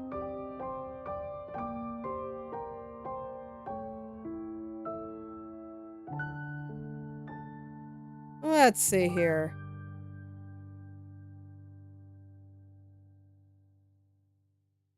So that should be fine now. Let me make sure that it spits out a value like it should. Okay, yeah, we're good. I was just using a variable I wasn't using anymore. A brief heart attack averted. Okay, so now the code should be refactored to use whatever active elements that the player will have. So that's cool. Now, I'm gonna go check this. Oh yeah, because it just erases them. That's right. If it doesn't have a phylactery anymore, we don't make it 0, we just make it not exist. That makes sense. Okay. In that case, let's go back to working on the tooltip. Because now I should have a very accurate picture of what elements are going to be there. And that's what brought me onto this whole refactor shenanigan in the first place. So here we go. Let's see. Why did I click on flip building? Whatever. Okay. So, label.txt did not like this, but that's fine, because I think I know what I can do.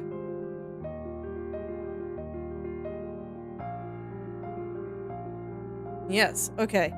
I'm still thinking about how I want to handle this, but... So var... label, not label, label, text. We're gonna start it empty, and then we're gonna go... start using AI. It looks kind of like a nightmare, if I'm being honest. I don't really know how it would work. And I don't really know enough about GDScript to trust myself to be able to fix whatever the AI spits out. So there's that, and plus, I like being able to do things myself. So I'm just gonna do it. I think there's something to be said for doing things yourself. Yes.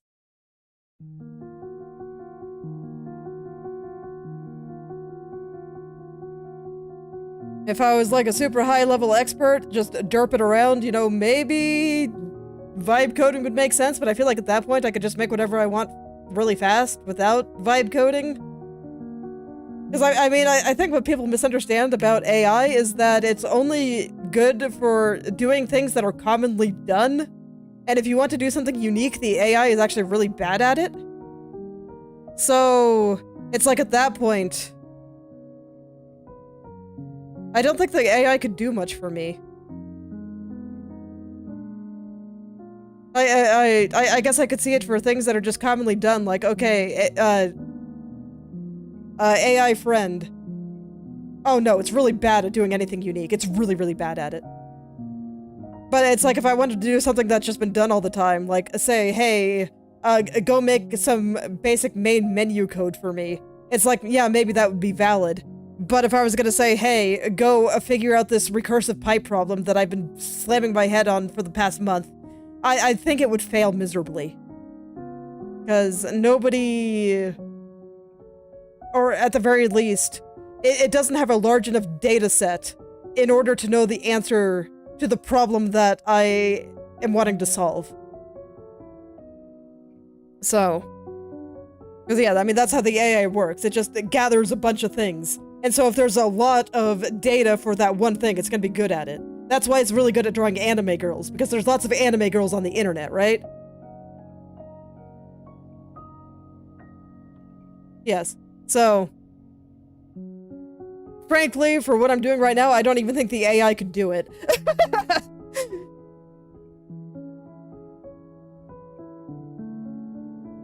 It's like, at most, when it comes to AI, I'd ask it, hey, what's the syntax for this?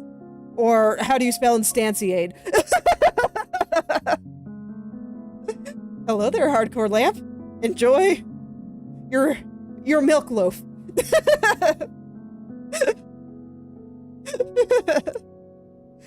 Let's see, where was I? For element in factory global dot element array.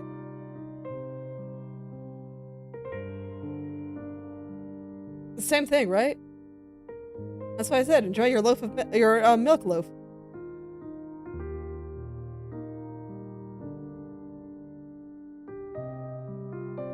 Okay, let's see. So after that, we're going to say label text equals label text plus what's the key? How do I get a key from a dictionary again? Shoot.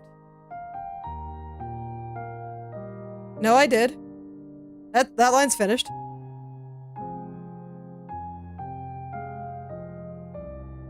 How do I get the value? How do I get... It's get key, right?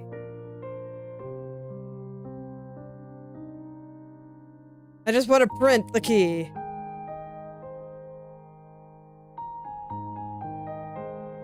The right way to get a key.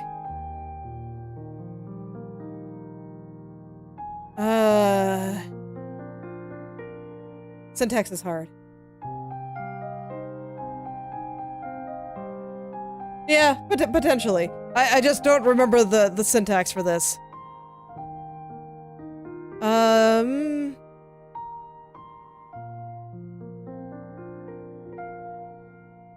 So let's see, I want what's there, and then we add...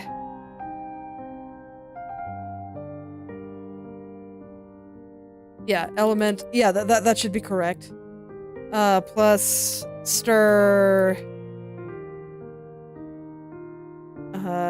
Actually, before that even, plus a colon and a space, and then we add stir.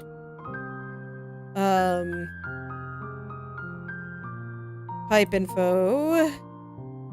Sub pipe. Sub elements. Sub element. What are you mad at? Oh, you don't like pipe? Right, it's location. There we go. Okay. And then... if...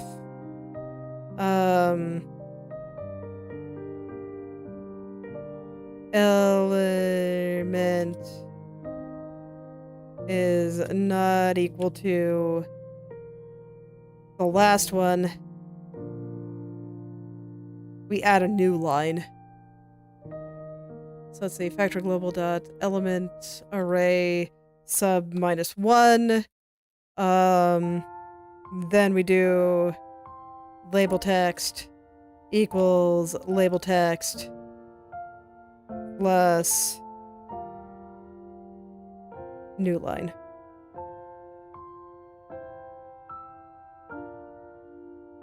What? I told you to be a string. You have a string, right? Oh god, is that... oh man. How do I add a new line here?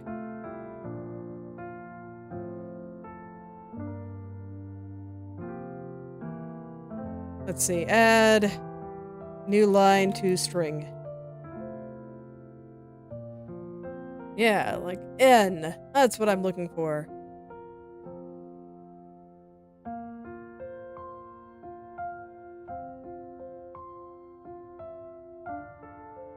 Oh, it is actually just N. Okay.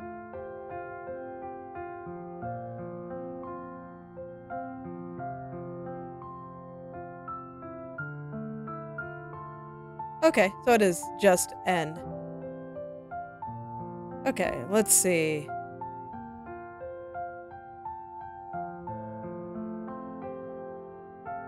So I can just do that? No? Are you sure? Some people are pretending like I can.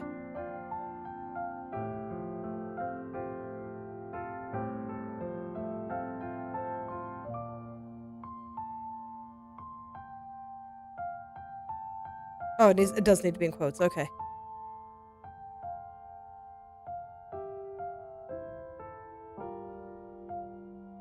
Okay, there we go. So that should hopefully print this out the way I want. So let's get this to be label text. And I have a plan for how to handle the recursive loops or pipe loops. I'm gonna worry about that later.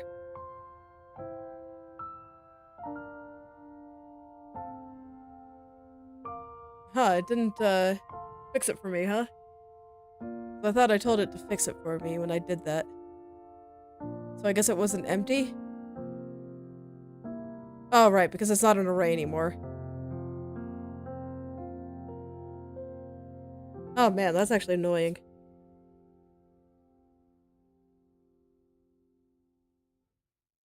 Can I just do it like that?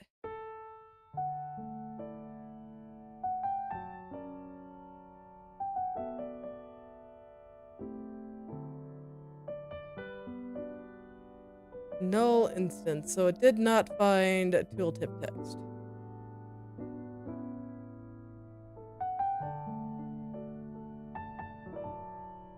I was afraid of that. Okay, so let's see. How should I go find this then? So I have this little setup here, and I want it to be able to find this. I guess I might just have to go down the tree. It probably won't change very much. I hate the fact that I say that, because that's incredibly dangerous the way to think. That's why I was hoping I could just access it via the unique text there. Let's see. I want to actually look at it, the state when it crashes. Okay, the game never came up perfect. So let's see, we have grid, pipe tooltip, tooltip text. Oh, it didn't spawn with its unique name, huh? Okay, I didn't know that wouldn't happen. You know, that actually makes sense, because then if I tried to put multiple things into here, then it would no longer have a unique name. So, you know what, that's actually fair. Okay, in that case, I won't make this accessible by unique name. No need to put in the overhead at that point. Okay, in that case, I am gonna have to just get child spam, I guess. Alright, so I figured I'd try it the easy way.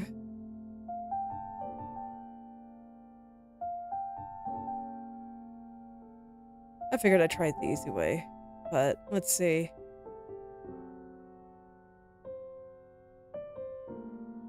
Godot.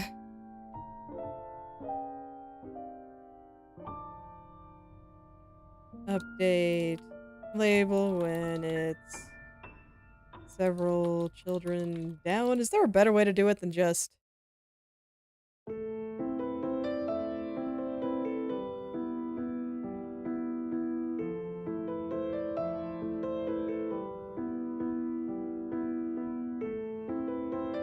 Okay.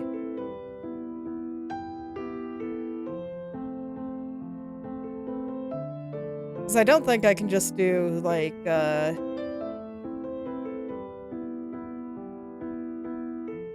like this. I don't think that would work. Maybe it would. Let's see. What did I call it again? I don't remember. Tooltip text?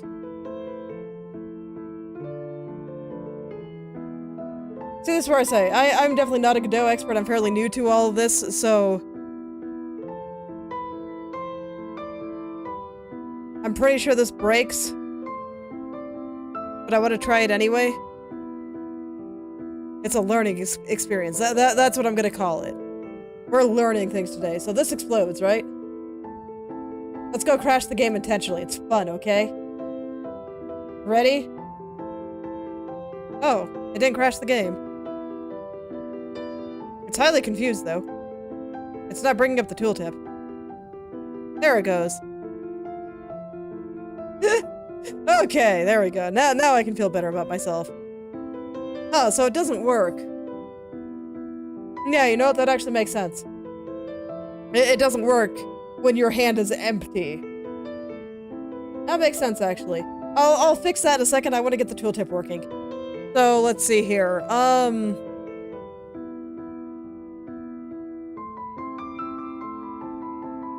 do I call things that are several children down again.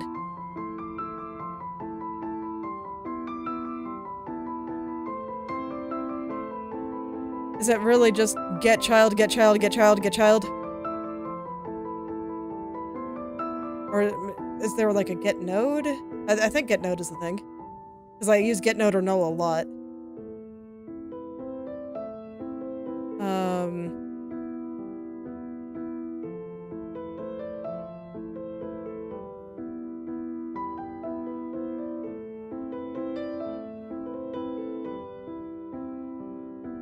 Let's see. I just want to see if there's a better way to do it, so I'm checking documentation and stuff. Give me a moment here. Let's go look at some more interesting code. Like, look at the mess here. Hell yeah. Let's leave that on screen for a little bit. We'll leave the error on there too, because everyone loves errors. There we go. Okay.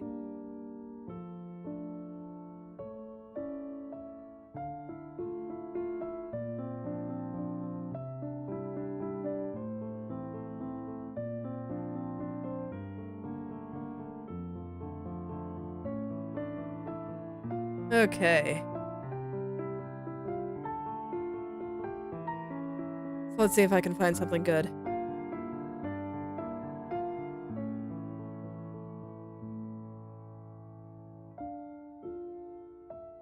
Okay, so you just keep going. Alright, so it's gonna look something like... Oh my. Alright, well this is gonna be pipe, tool, tip, and yeah, you just kinda gotta go. So... That's the right slash, right?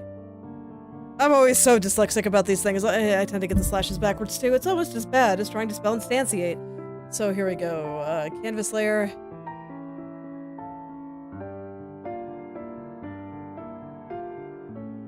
Page. Okay. We'll go with that for now. I am afraid of doing it like this, because if I change anything, it's gonna break. But I don't know how else to do it, so we'll go with that. Okay, I'll wait for the game to come up, and we'll see if we crash. Ah. Wasn't supposed to take up the whole screen. Rude. But I guess it's kind of working. It's a start. How do I set the size? Oh, dang nabbit, it didn't eat the input either. Oh god, I hate everything. Alright, well... I just wanted it to be the width of the text. Let's see, is there something that I check within, like, this? In order to get the size right? Flip contents, I mean, yes, but...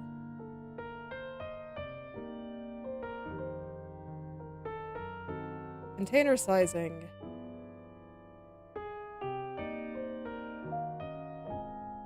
I literally just want it to be the size of the text. Let's see. Make...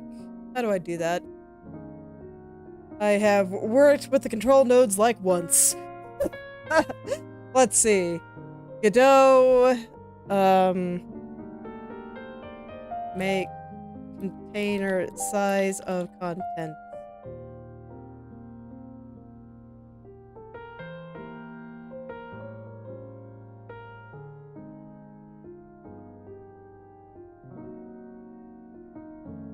Okay.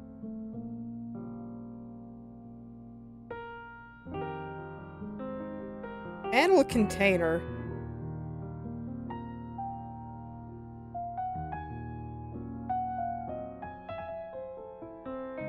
Okay, so...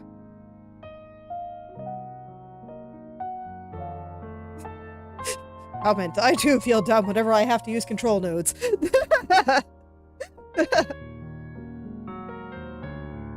So, panel container, it looks like it wants me to use. Let's look. Panel container, what's it do? A container.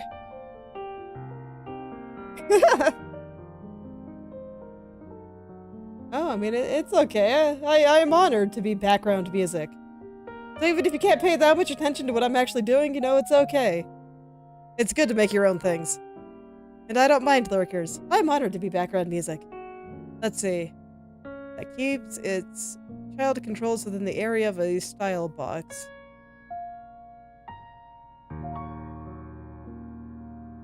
Okay, I'm not sure if that's what I'm looking for. Using containers. Okay. I do think Godot's UI stuff is really cool. I just don't know how to use it yet. I haven't really messed with it very much.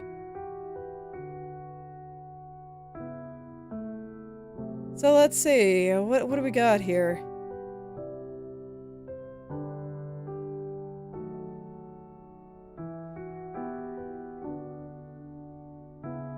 Dude, their containers are so cool. They did a really good job with them.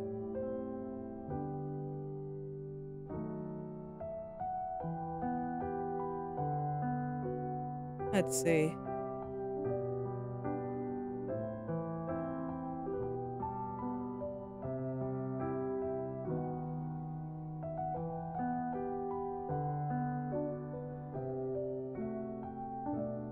Yeah, all of this is way more than what I need right now, but I'll be very glad to have it at some point, I think. Oh, those tabs are gonna be great. Oh, I see. Alas. I'm like that for some things, and others, like, I can't code with people talking in the background. I do like having music, but I can't do it with people talking.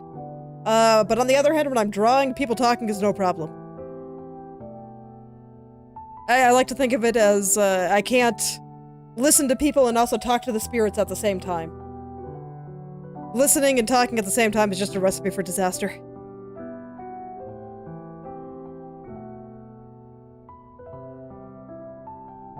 Okay, but in this case I don't want the thing to... Alright, so their tutorial showed how things conform to the container, but this time I want the container to conform to the things. I just literally just wanted to fit content.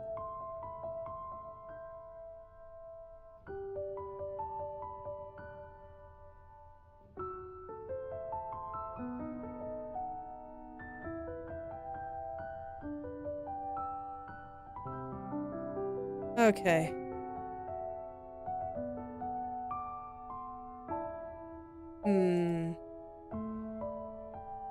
So I'm sure there's probably some way to do what I want, but I can't find it right now.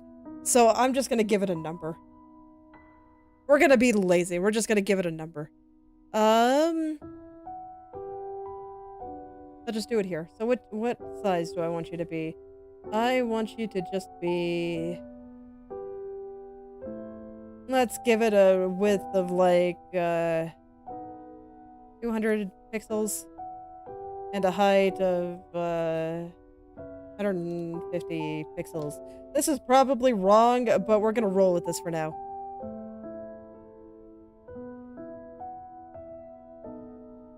It's definitely not sustainable. I'll look up how to do it right some other time. Oh, it didn't do it. Terrifying.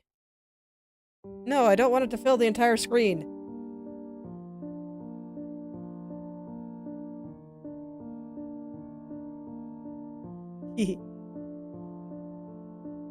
Yeah, I know that feeling.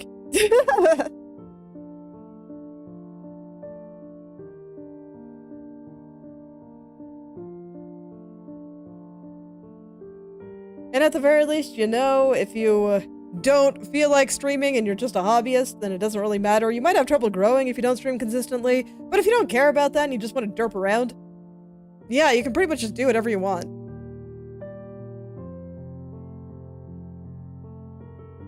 That's kind of the beauty of it. Let's see here. Okay, so we have that. Why? I don't really know how sizing works.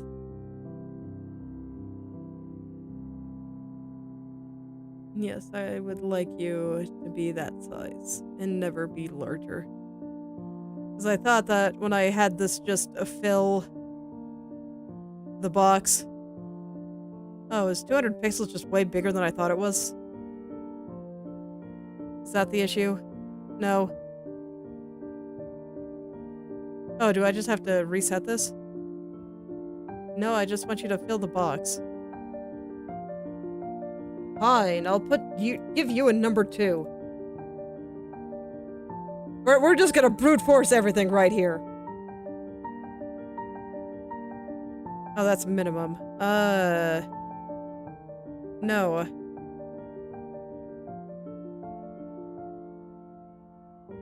Okay. You know what, this might actually end up being big. Well, let's go test it. Let's go see how I feel about it. And whether or not it's within a scuffed placeholder acceptability.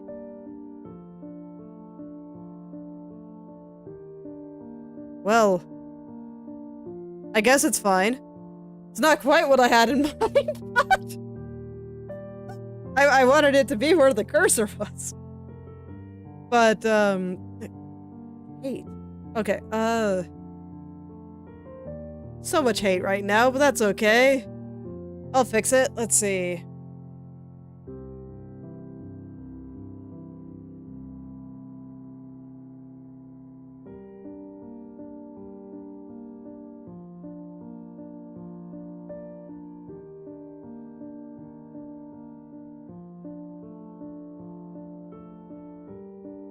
That really doesn't do it, huh?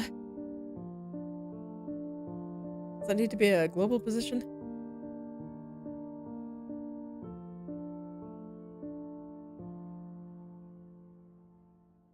No, it still doesn't like it. Are you? Is that really your position? Are you sure? Because I swear you're on 0, 0. Okay, there's the size. Position. You do claim that you're at 600, even though you got put up in the corner. Is it not moving the rectangle with it?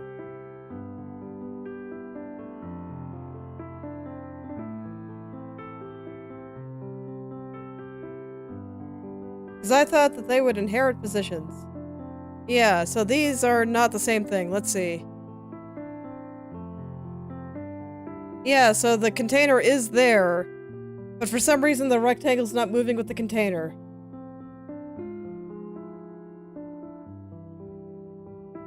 Well, that's awkward!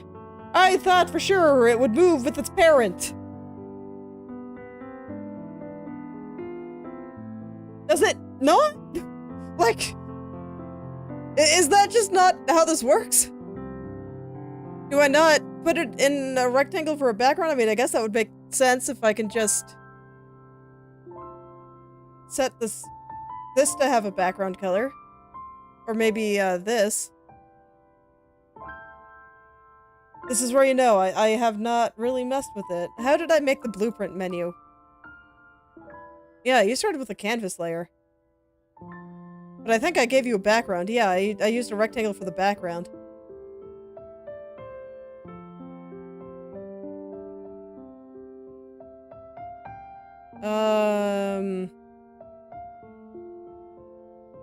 Set background color container.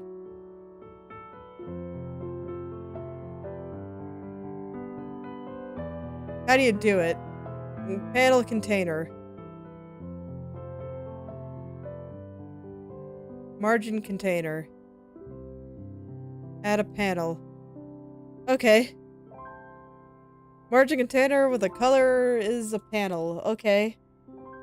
So this is why I was worried about using the direct path over here, because guess what's changing? Yeah, we're gonna change everything. We're gonna get rid of the rectangle, and I'm gonna add a margin container. Okay. And then we're gonna add a panel. And it's gonna be black. What property of it do I change?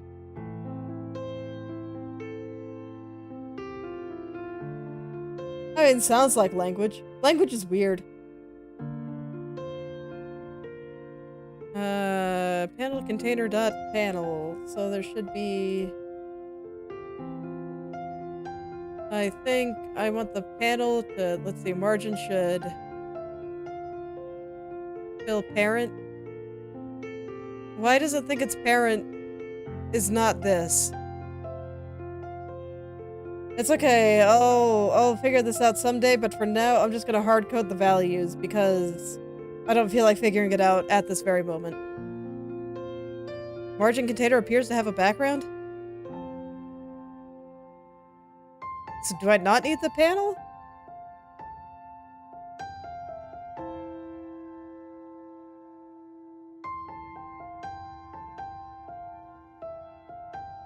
Okay. So 200 by 150. Oh no, I see. You're the X button. Okay, so no, I do need a panel.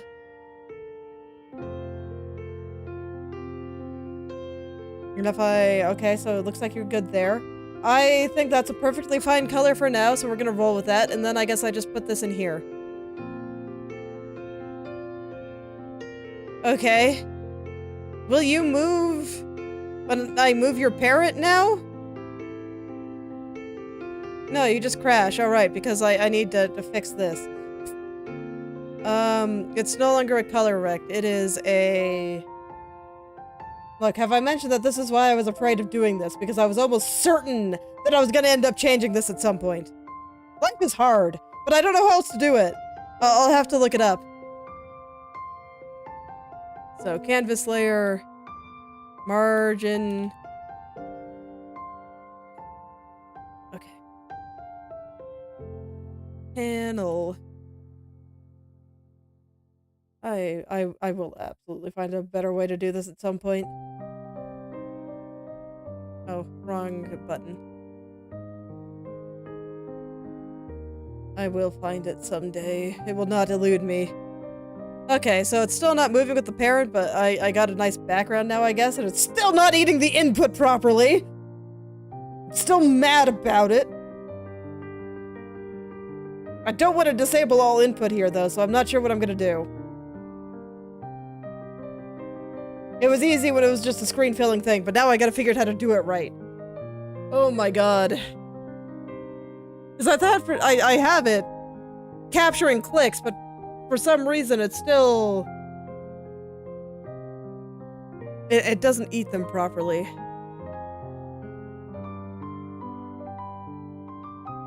I can see why everyone just does all their stuff in unhandled input now. But I don't want to do that for other reasons. Life is hard. Alright, I'll figure that out later too. Let's see. Let's just figure out how to position it correctly, because apparently moving the parent here is not the way to do it.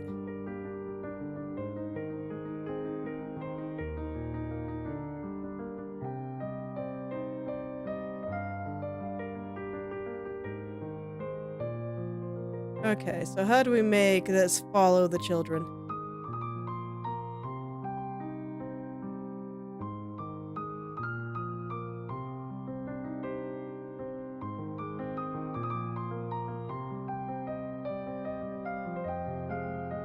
I don't think... Yeah, there we go. Children not inheriting position of parent.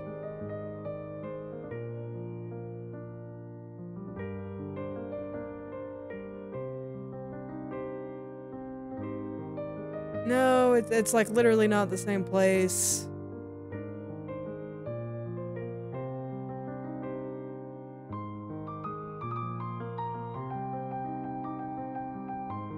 Child node in fixed position while parent is moving.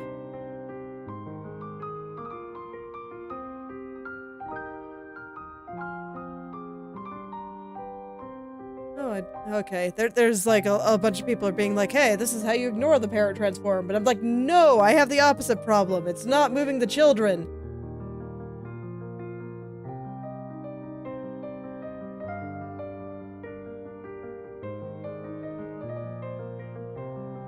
Okay. Yeah, that's good.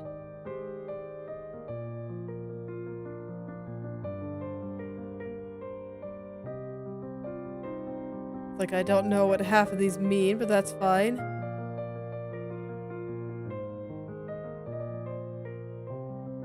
So I see that I have this tooltip text here. Does that mean that I don't need to have all of this other stuff?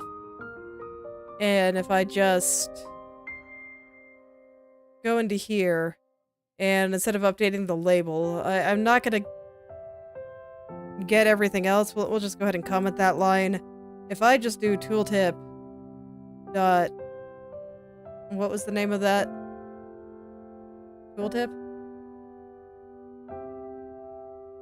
Tooltip text equals label text? Does that do it? I mean, the X will be in the wrong place, but...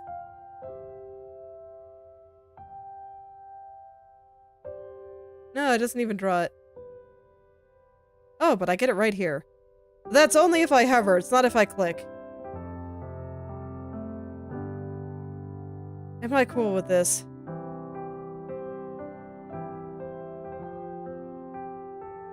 I don't think I am. Well, it takes a little while for it to come up. That might actually be okay.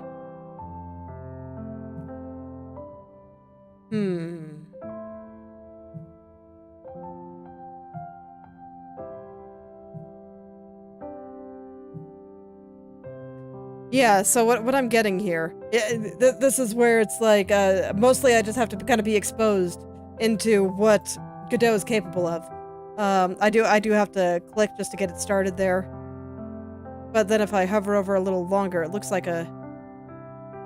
Okay, it doesn't anymore, I guess. There it goes. Yeah, then I get that. And it might be okay for me to just... Because, like, if it pauses... That would stop the annoying from, you know, I'm just hovering over things while I run over here.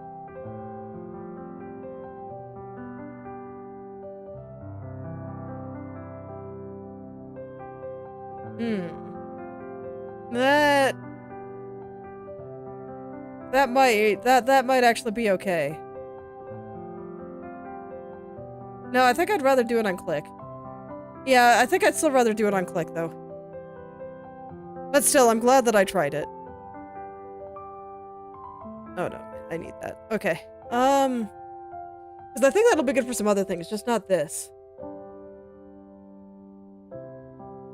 So why is it not moving according to its parent? Because I don't want to have to move, like, literally everything inside there? That seems stupid. So why can't I just move the root node? And then have everything else follow.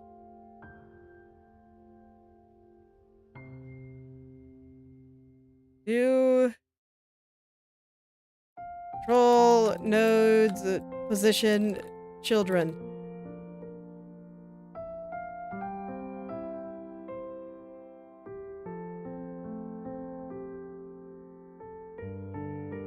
Let's see. Okay.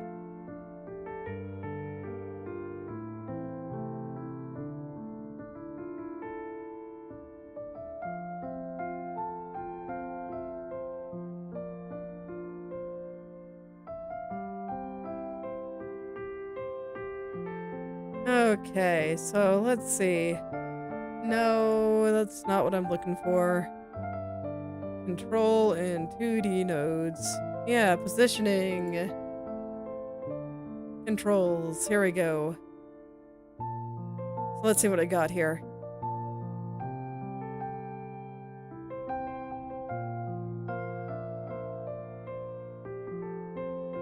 Oh, that sounds like a great idea.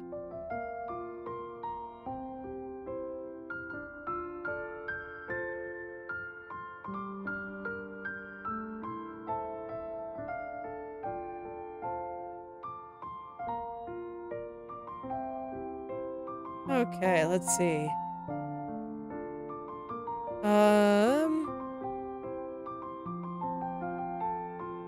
Yeah, a lot of this stuff is just like, yeah, you don't directly position things. And I'm like, I know, I'm not. I just want to move the root node right here so it shows up at the right spot, not in the corner. Because I mean, I needed to have a variable position if I wanted to do that. I guess it'd be fine to have it show up in the corner if I really wanted it to, but I'd rather have it show up near the pocket. Because, I mean, I guess having it centered on the screen would probably... Well, I probably wouldn't want it centered, but having some label like that, or some UI like that might be fine, but I'd rather just do it like this, and the fact that I can't do it offends me.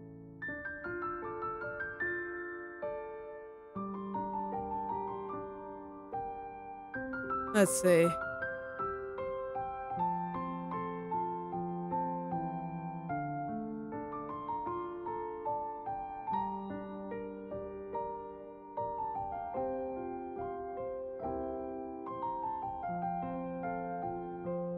Let's see.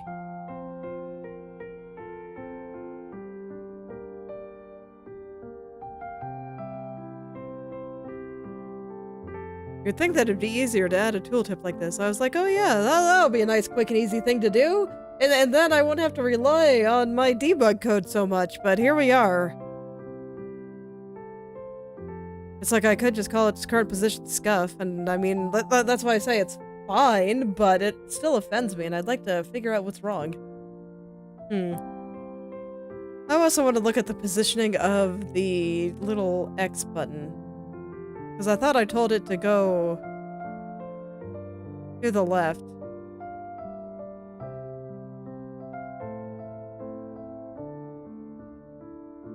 So yeah, it needs to be over, or on the right, rather. And vertical's good. And then you should expand. Okay, so that's what I had to do to fix that. That's not so bad. So all that's good. I think I just have you filling it. I'm not sure if I'd call debugging joyful, but, you know, it's okay. I can handle it. Is the canvas layer throwing things off? I wouldn't expect so. Then again, what do I know? I mean, I don't know what I'm doing.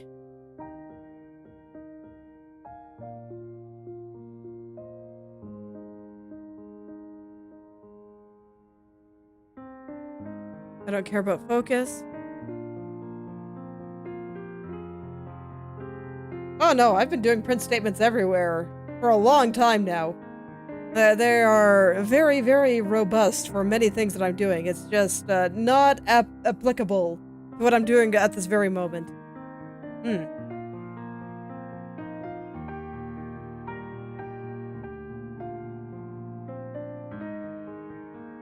No, I don't think any of these things are really relevant to me.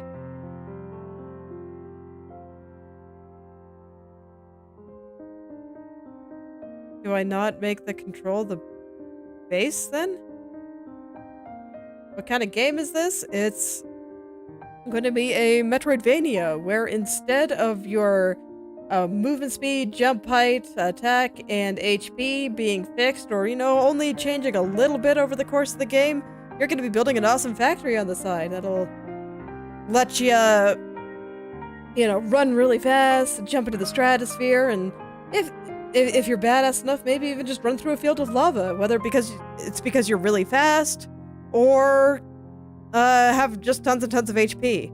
So just as a little example here, if we look here, I'm hitting the jump button, but the player isn't going up at all because currently it has no air. You can see its state hovering above its head flicker a little bit because it's trying to jump with 0 height.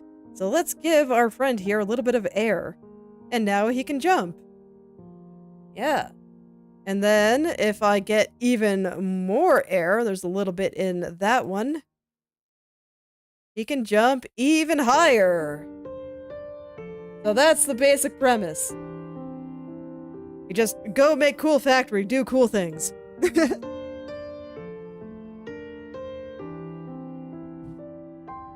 Yeah. I mean, main character is the Lich, and he's just absorbing all the energy from the surroundings. Using cool factory. Cool magic factory. And Lich magic.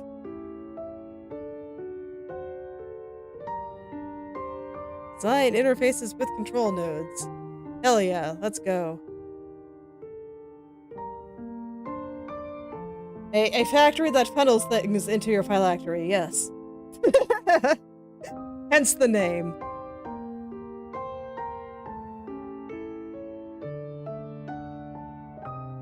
Okay.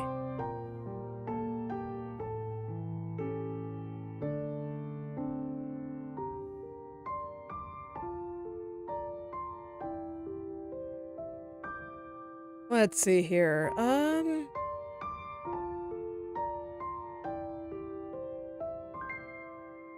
Man, there are so many things that Godot's UI stuff looks so cool. But nonetheless, it's not helping me figure out why I can't position my control node properly, and I haven't seen anything suggesting that I should do anything different than what I'm doing.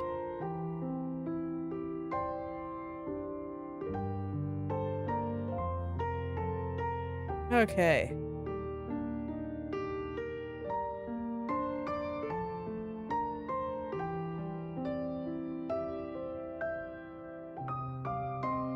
Okay. So, unfortunately, I'm having to do a lot of reading, so I might start doing something else for like the last 15 minutes here and then figure this out off stream, since sitting here reading is not very exciting. So, let's see. What's some other minor thing I can derp around with for 15 minutes?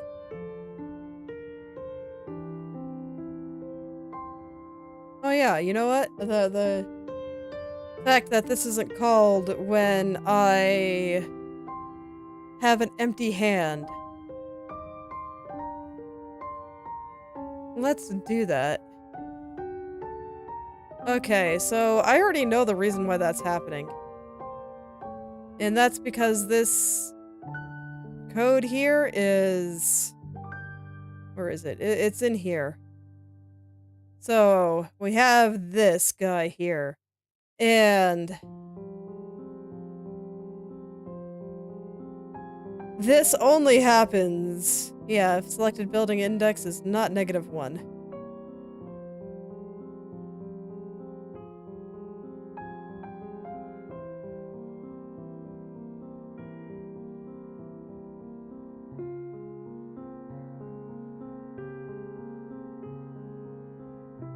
So...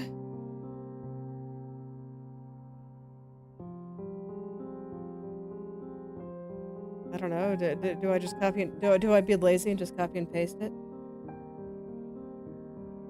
Maybe? Yeah, let's be lazy.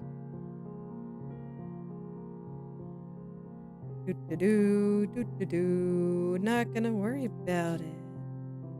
And I don't think I want it to work while you're copy and pasting, so I think this is the only other place I need to copy and paste for now. Let's see if it works. As much as the label is working at all right now. So if I empty my hand and I click, there we go. Wonderful. I should fix that, but not gonna worry about it. Actually, you know what? It might be okay for this here. Hello there, wolf fighter. Welcome back. Phew. Okay. Oh, man.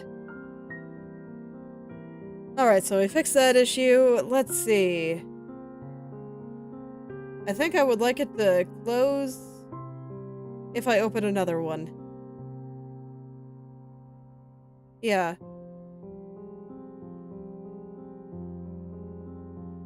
So I'm thinking about how to do that.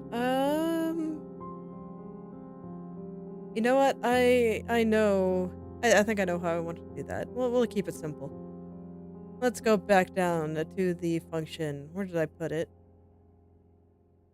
Display pipe info. Alright, so... I just called it pipe tooltip. So I want var existing tooltip equals get node or null pipe tooltip. Shit, what did I call that? Right now I'm trying to use a control node. It's not working very well. And I think I've got some reading to do. I'd rather have it be like this because then I can make it so when you click on the pipe it comes up rather than hover.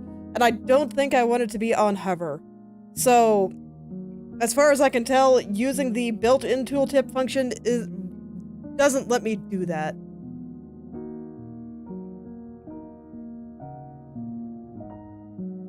Okay, so if...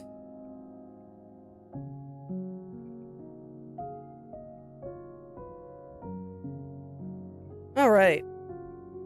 So now, hopefully I don't have to explicitly close them in order to go to another one. Let's find out. And currently it's not positioning, I don't know why. Why is it not getting that one's value? And now it's not freeing it. How strange.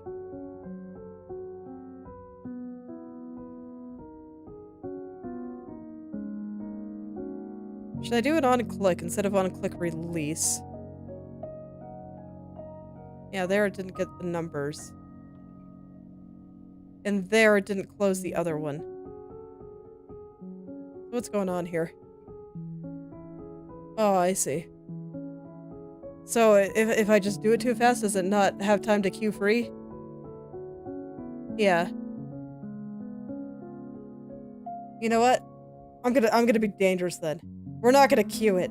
We're just gonna free it immediately. It will be free. I've already checked if it exists. It should be safe, right? It should be safe. I don't use it for anything.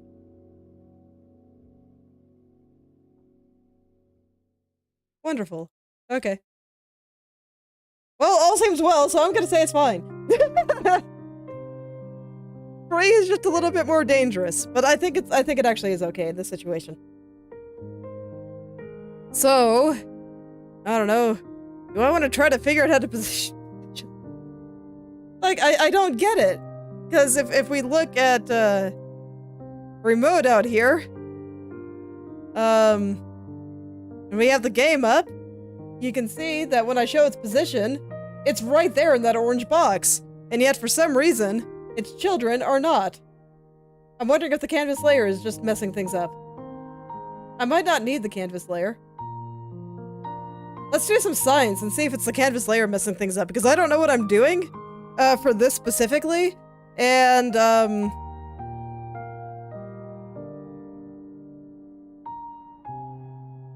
sometimes you just gotta try things when you don't know what you're doing. It is what it is. Alright, so does this position it? It was, in fact, the canvas layer messing things up, and now my panel's not displaying. Okay, so... Canvas layers are dangerous. Got it.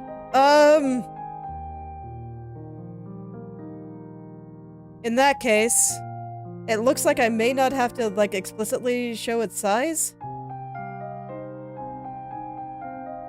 Do I not have to explicitly size this?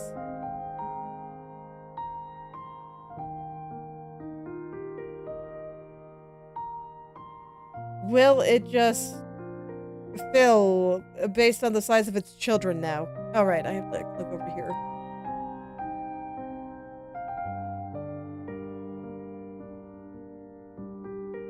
Kinda. I do wish that X would just show up in the corner. Oh no. Yeah, I still haven't messed with the UI system very much. The extent that I did was I made this thing, and that was about all I did with it. So I haven't really messed with positioning very much. It seems really cool, so I'm looking forward to seeing what it can do, and I like how the X button is just all the way up there right now. So I think I know how to fix the X button. I think if I just have it vertical alignment on the top, that'll fix it. Horizontal alignment over there. And then panel. You had some nice colors on you before, but now you're not being colored.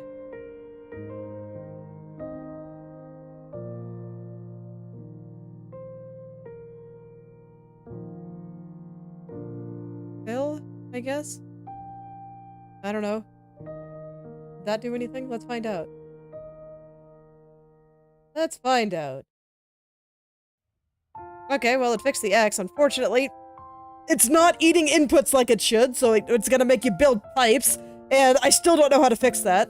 I only pretended like I could figure it out for the blueprint screen because I just disabled all the inputs while you were hovering over controls. Literally what I did. Anytime you hit a went over button, I just disabled all input. I can't really do that for the tooltip here, though. Maybe I could, but I think it might be jank. And I don't want to introduce jank into the game. I'd rather just know how to actually do it. So, that'll probably be a project for eventually.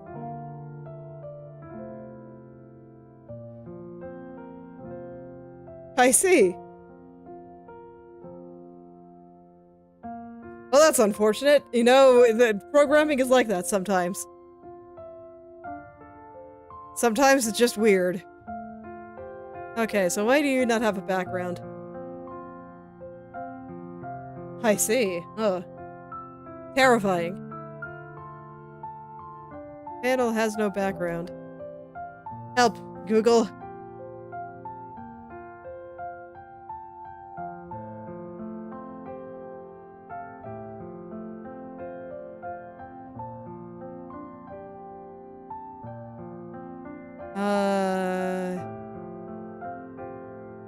Yeah, that's gonna be shenanigans. I don't mind if they're transparent, but why does my panel suddenly have no background color? It's like it has no size. I saw the recommendation that you put the panel in the margin container in order to get it to work right. Do you have padding? Because you're a margin container, right? So you should be able to, like, have padding and look nice, right? Right? How do I do that? Oh, you don't need a tooltip. No, none of this is relevant. You're eating inputs, right? Okay. I would like you to stop. Please stop any input. Hell yeah. Let's see if that fixes it. Let's see. Input. No. Oh, hell yeah. Here's the margins. Let's just do like 10 picks, I guess. Well, we'll do 10 everywhere. That sounds fantastic for now.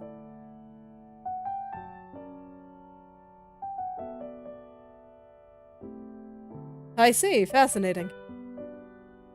Sounds cool. Yeah, good luck with your game.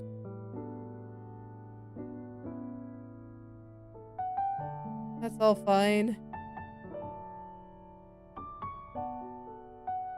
But why does panel no longer show up?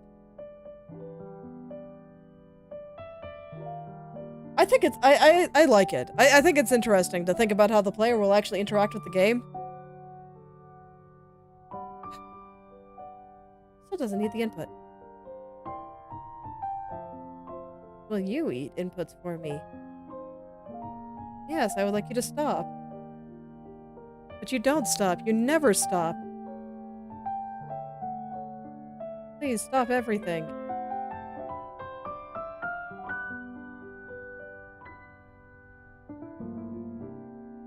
Okay, filter, stop. Yes, but yet things are not stopping!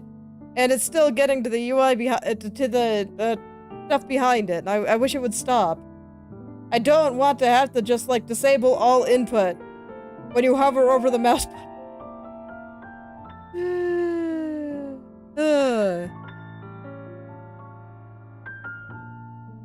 No, I know what you're talking about, but user interface is about how the user will interact with things, and then making it look nice.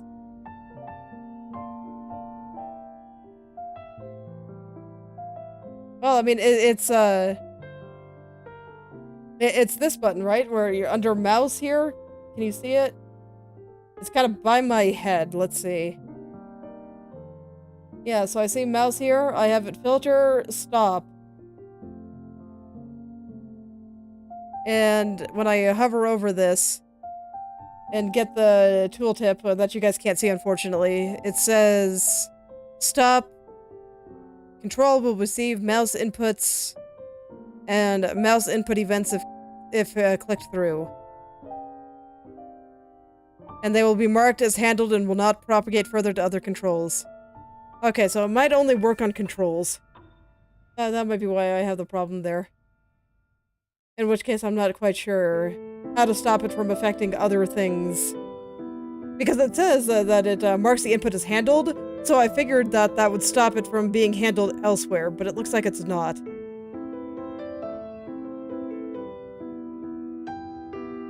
So there are problems.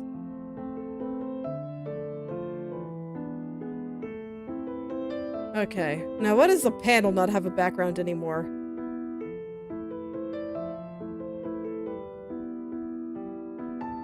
If I just give it a minimum size, will that work? Alright, well thanks for stopping by, Wendell. I hope you're able to sleep well.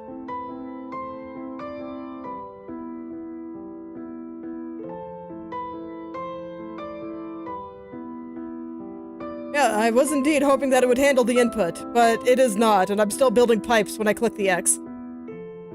It's unfortunate. Let's see, minimum size, I don't know, let's just give it like a 20 by 20 minimum. And the panel still has no background.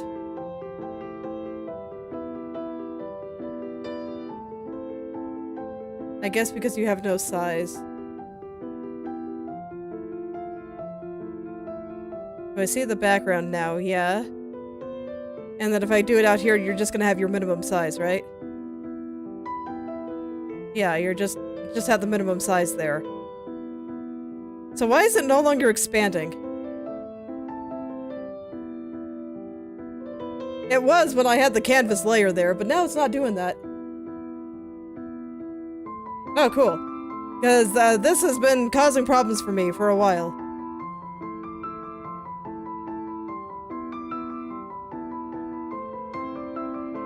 Oh, huh, so the margins actually push the panel out. That's not what I want. So what, do I want the panel and then the margin container?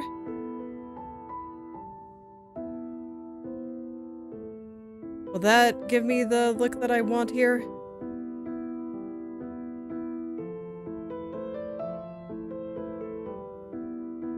Maybe? Oh, no problem. I'll probably be heading out pretty shortly here.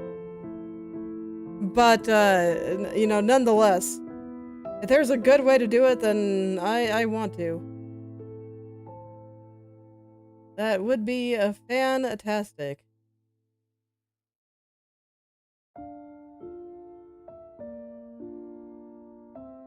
So is this...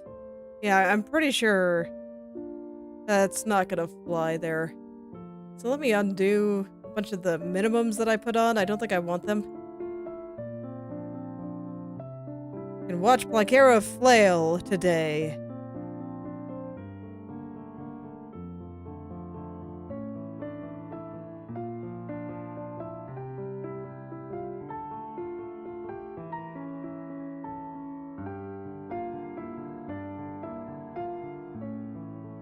Yeah, it has like no size then.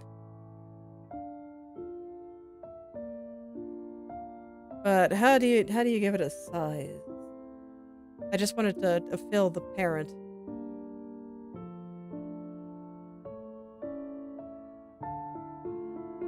So fill parent, and then I guess I'll put the margin container inside, even though it feels a little bit silly, but this might do it, and then I have to go back and fix the code, which always very much makes me grumpy, but that's okay. This is one of those things where there's gotta be a better way to get to that, but I'm not sure what it is. Oh, wrong scene. Okay. No, still no background.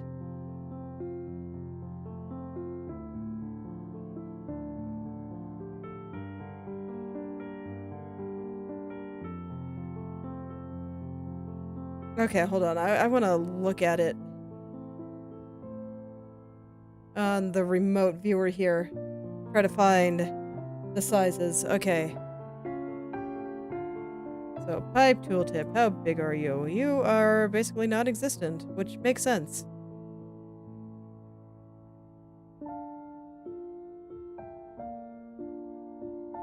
Okay, so the HBox container has a size.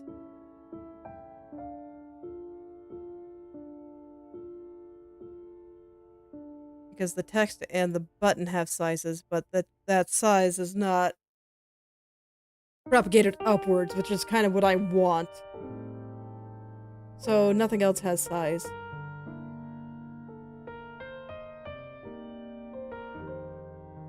Okay,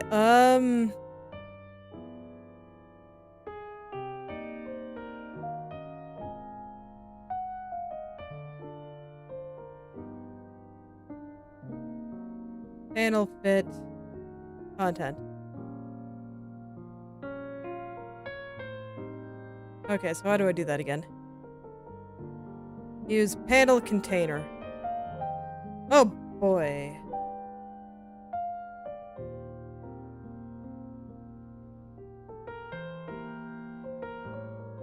Panel container.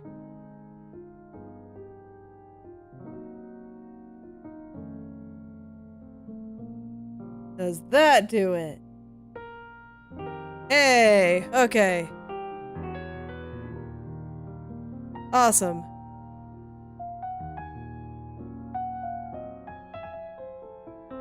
The location isn't really showing up right. I thought it would put the upper left corner there because I thought that's how it was measured, but it looks like it's the middle. So...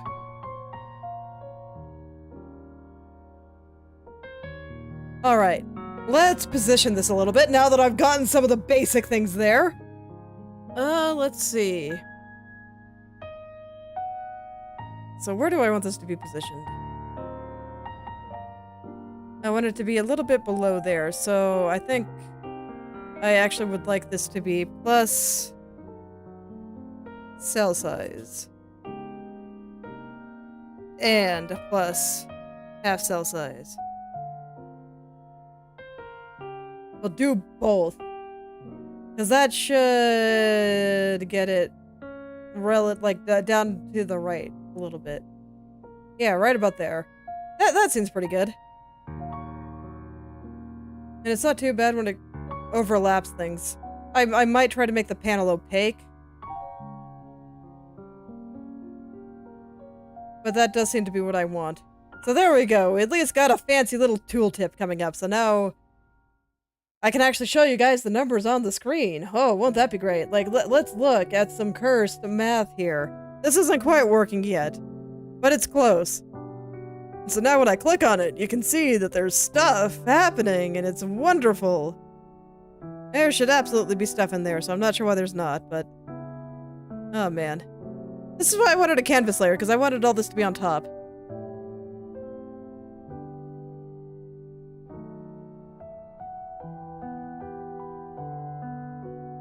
Okay, let's see. Can I get away with it with the z-index being further up here?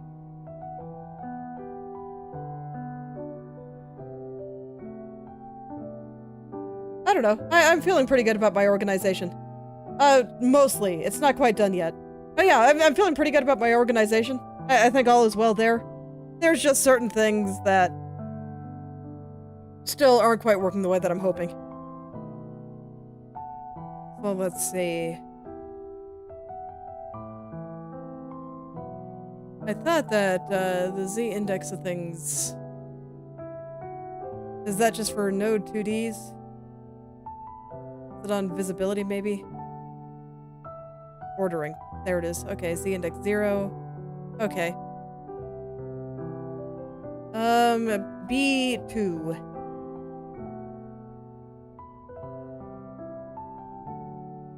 So let's see. It's not quite there. It doesn't work for the super cursed stuff like this, but it works for anything that's only moderately cursed. So I'd say that it's, you know, probably a good 90% of the way there. There we go, nether on top. Wonderful. I think I'd like it to be a little bit less opaque, or a little bit less transparent though. A little bit more opaque.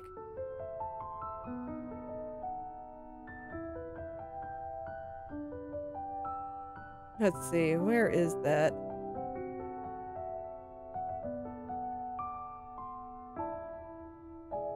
BG color. Yeah, can I edit you, please?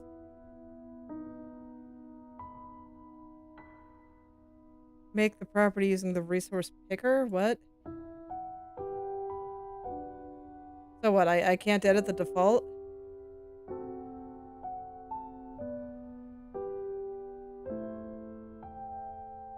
So I don't have a particular theme for this.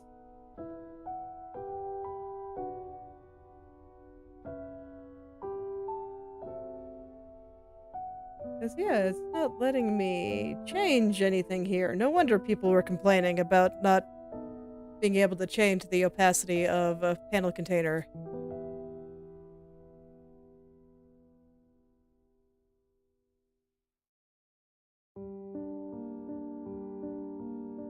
Okay. Self-modulate?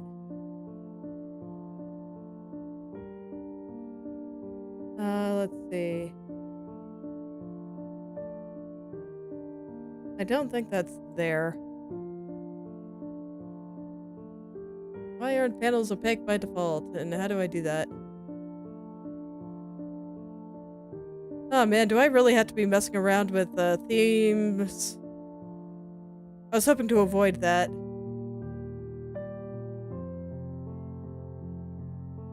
Okay, cool. Yeah, just let me know how you did it.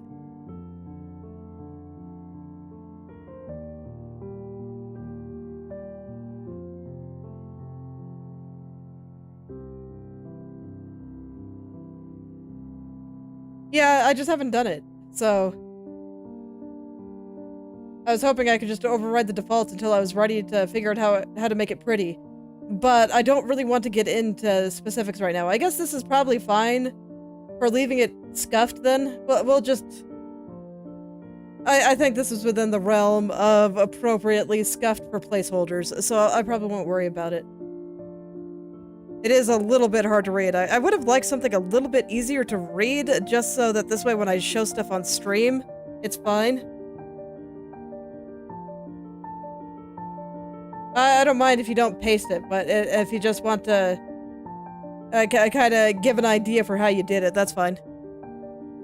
Or paste it in chunks, it's okay. Feel free to flood the chat with code, I don't mind.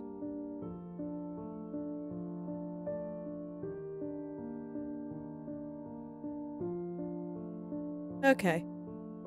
I think that's fine for a current scuffed level of things. I might have to reconsider the panel there. Just because I really don't want to get into themes right now. I don't want to do that until it's time to actually make things pretty. Okay.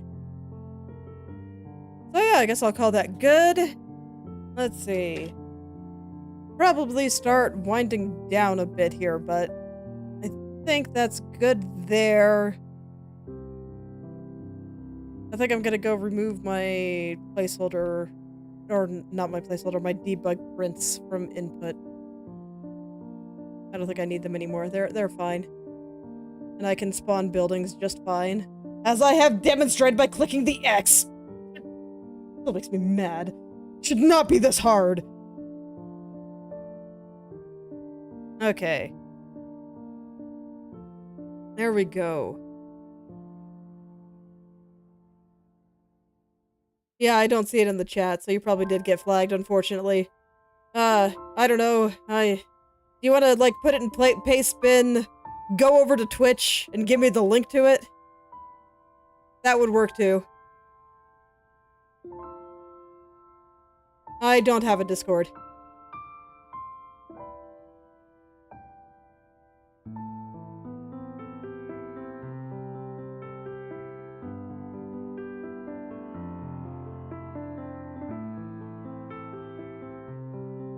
But yeah, if you just go over to a paste bin, and then go... where's my link here? Just go over to here. You can paste the paste bin link in there, and I'll get it.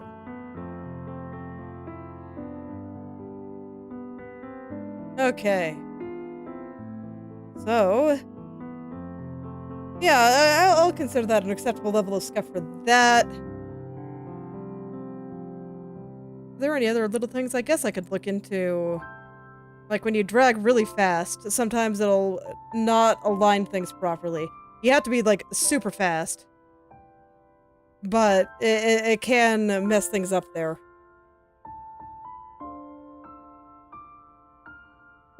So yeah, I'll look into that a little bit here, I think.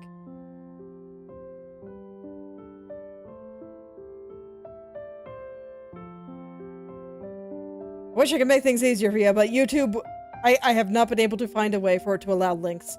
It absolutely forbids me from allowing links, even though I want to allow links. But Twitch is cool with it, so you can just go over there. Okay.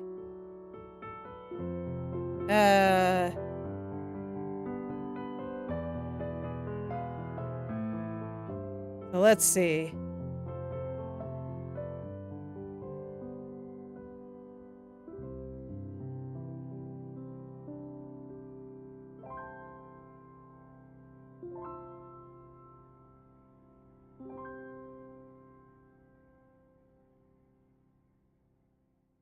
Where does it avoid placing when it's not dealing with UI?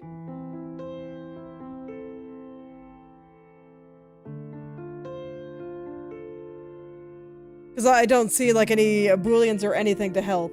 And I too am using an input event. The if exit.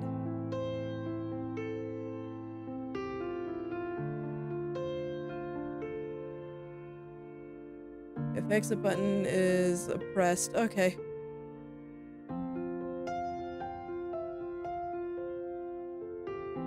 Alright.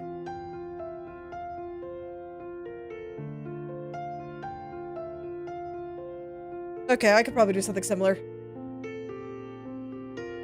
Alright. Yeah, sure, let's see if I can do something like that, so...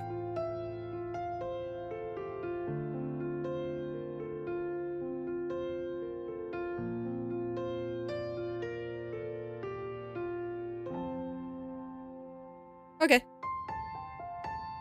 Let's see.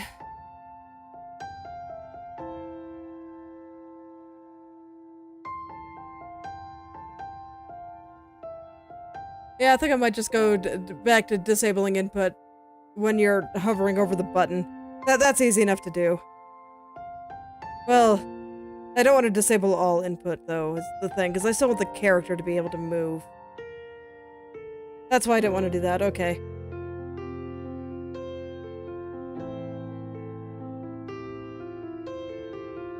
Let's see, I think I have some other random booleans I can use that I'm not really using for anything else right now, so I could probably do something like that.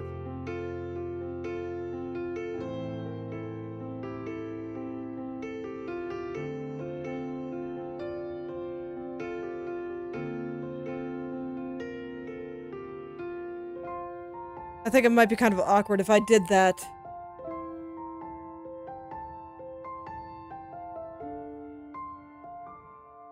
Yeah. Well, I mean, mine's in okay places, but...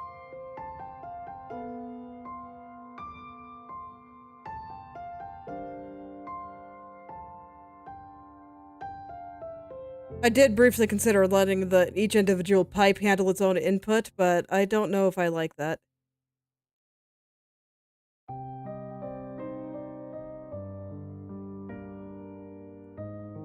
Yeah, that's one thing. It's like, I know that this file is like massive, but that's because there's a lot of things going on with the grid. And it's like I could have divided them up into things like handle drawing in this node, handle pipe calculations in this node, and that kind of thing, but I never really saw the point. Because I don't think having to navigate multiple files is any easier than a big, huge chunk of code like this. So as far as I'm concerned, I separate things based on what they do, and the grid handles all the grid stuff. And that's fine for me. So that's all I really do there. So this does all the grid stuff. Yeah, I mean, I could. But why? Because for me, the grid and the building are the same, just a matter of how I'm doing it.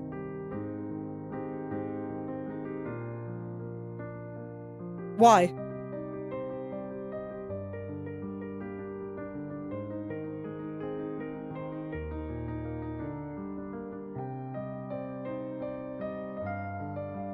Okay.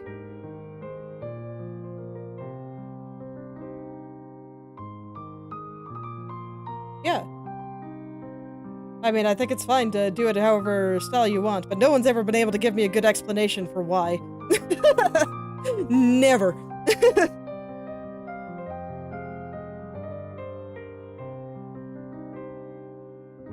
The only time that I think it's at all relevant is if you're trying to have one thing just handle too many different things all at once, and then it can get messy. Yeah, I think that's a perfectly fine way to do it. It doesn't quite make sense for how I did it, letting each building handle themselves, because they're not real. They're just chains, so I had to find a way to keep them all together, if that makes sense, because they don't matter individually. They only matter together. So that's why I decided not to do them individually.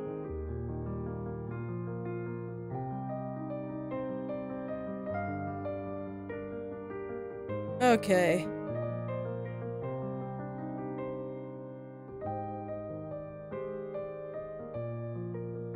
Yeah, I still want people to be able to build while that thing is up.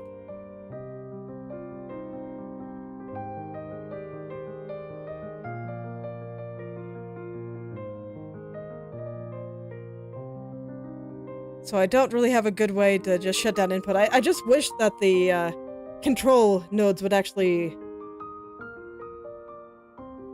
block input like I feel like they should. Let me see.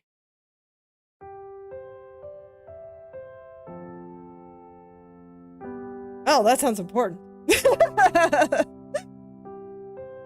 It's okay. That day will come. Your buildings will do stuff someday. I believe in you. I don't know. I just started using Godot. I haven't been paying attention to any of its changelogs.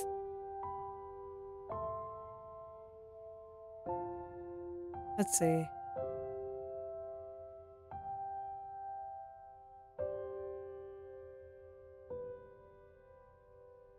I want to block the mouse input, please. Please.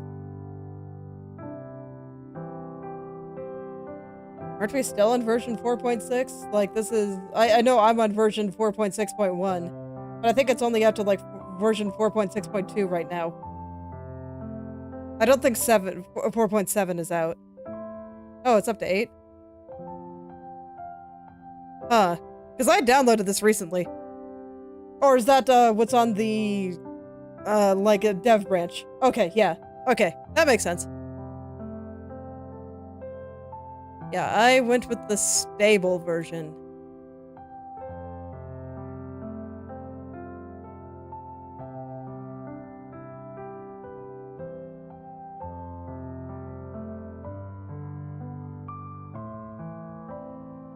Must be relatively recent then. I could believe it. I haven't really been keeping up with updates because I don't want to update my version until my game is done. That's too scary.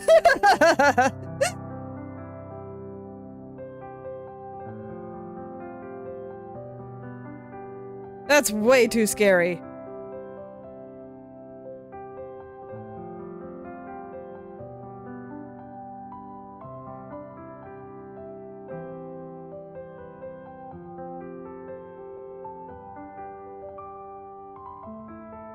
I don't want to break anything that I've already done. That's okay. Well, you know, for the next game, I'll update to the newest version. It'll be great. Oh, wow. That was only like 2 days ago.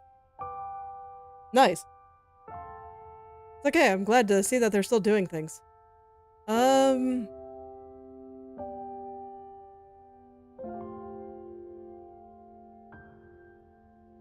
Look, I don't trust things. I don't want anything that I did to break because they decided to change something between versions. I don't wanna break anything. It's too scary. It's okay. The next game we'll get the new version. Or if I find that the way I did things here is just so unusable that I have to start over. I'm gonna be concerned regardless, because that's the kind of person I am.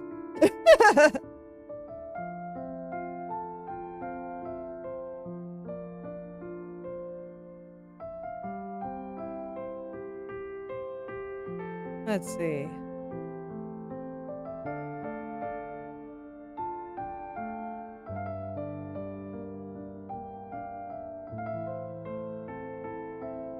Yeah, do I literally just have to have another Boolean? I hate it.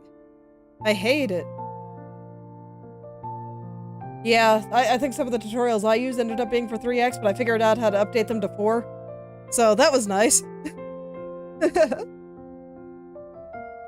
But that's fine. As long as you get, like, the basic idea of what you're trying to do, it can work out. It'll be okay.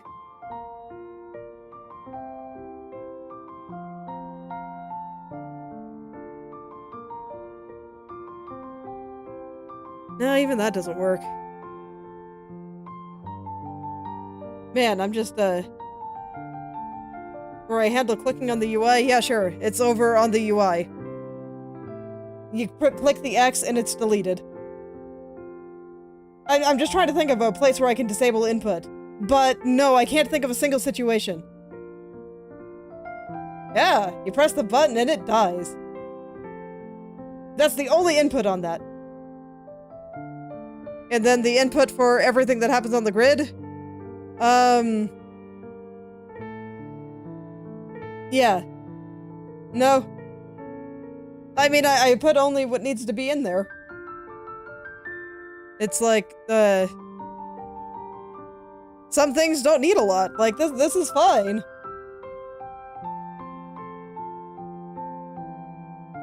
And the only thing that button needs to do is kill the thing. Huh? No, it's right here. I run it, and I can bring up a tooltip, and it's great. There it is. It's beautiful. And then when I close it, it still builds, and I hate it. And I don't know how to turn it off. But it's hard because I can't identify, like, when the thing is up, because I want you to be able to build while it's still up. So I can't just do that. But if I just, you know, click there and it builds and I don't want it to. That's literally the only problem. So it's like I can't disable it when the building is up. It'll be hard to pass a signal from that button all the way over to here. That's basically how I did it before. It's like I just disabled literally everything when you're hovering over certain UI elements, and that was fine for that particular thing, but it doesn't work here. Or because the player's on screen.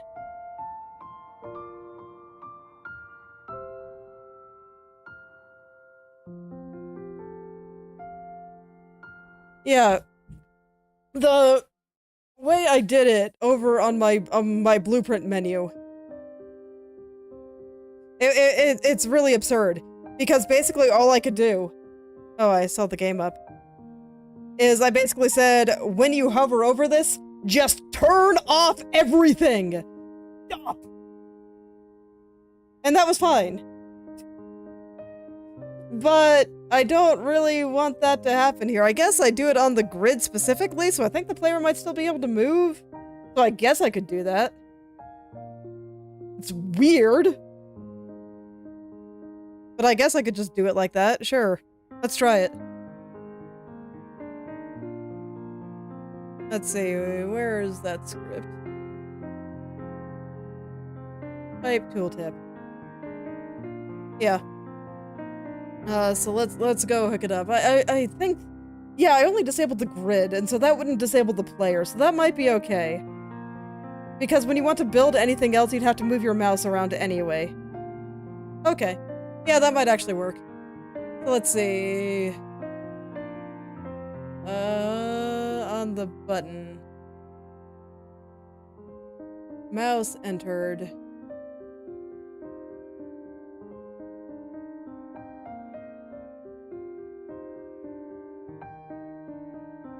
Boop. Yeah, I mean, this menu is dead simple. It's just an X button. So, it doesn't need anything else.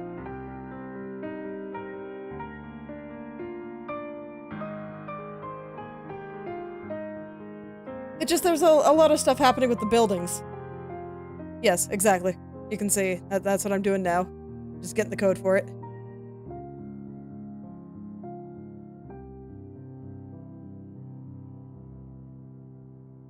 Okay.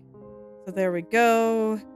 I guess that'll do it. I swear you shouldn't have to do that. This is stupid. I hate this. But it should work, I guess.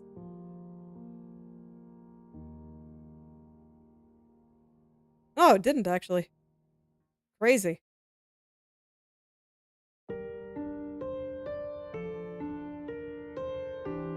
Does it only work on children, since Grid is a parent here?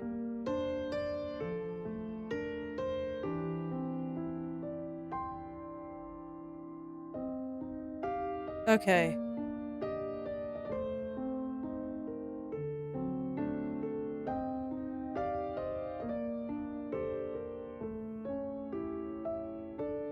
So that just happened because it couldn't find the parent. So,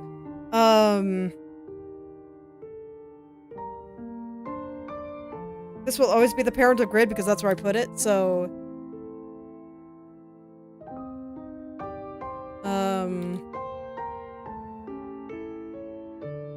I'll just call it Grid. Not Gerd, Grid. Get parent.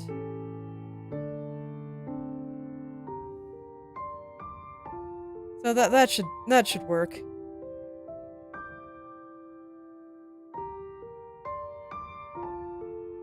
So it'll always be the direct parent because that's the only place I use it.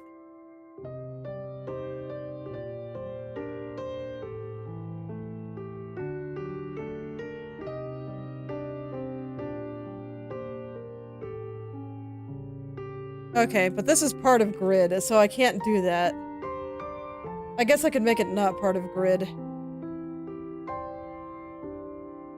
Yeah, I guess I don't have to add it to Grid. Okay. We'll go back to this setup then. Okay, so go back to that, and instead of making it a child of Grid, I will just make it a child of a parent of Grid.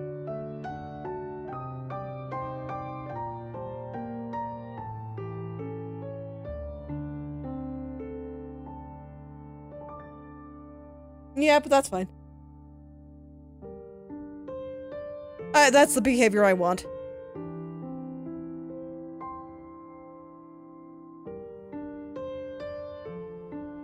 I might just make- I think I need to make the X button a little bigger. Like right now it's just too small. But that's okay. This is a scuffed mode, and I'm gonna worry about making it pretty later. Let's see. So we'll go back down to display pipe info, and instead of making it a child of Grid, we'll just say get parent. So that should still work. And now it won't be part of Grid, so it won't freeze up. No? Oh yeah, because this is different now. God, I hate having to do that. There's gotta be a better way to find this label.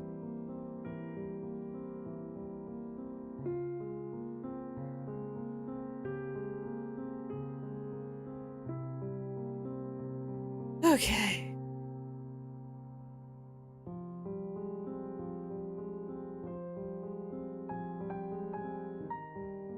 No, it doesn't work here since I'm creating an instance of it.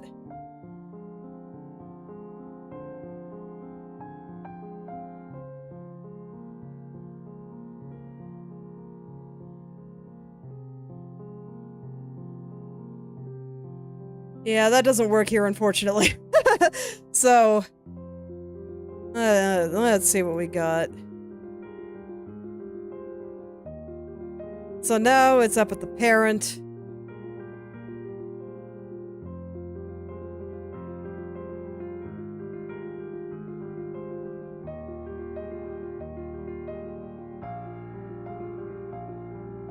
Man, that's considerably harder to get now. I can still get the exact path, but I hate this.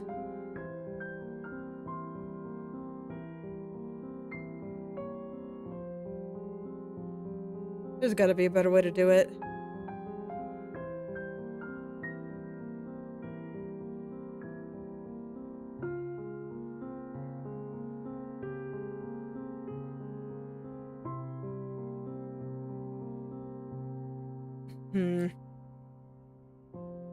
Yeah, this would be nice where if I could access it by unique name, but I can't, so...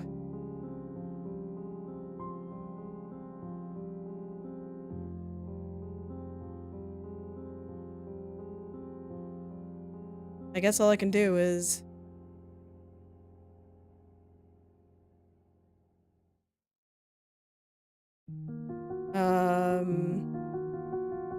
I shouldn't have deleted that path.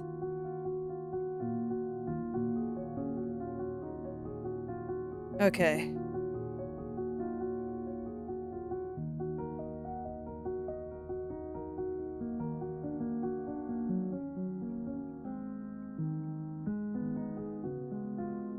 Does that work? Is that the right way to do it? I don't want to use the path, I hate it. I don't know what else to do. Yeah, that does it.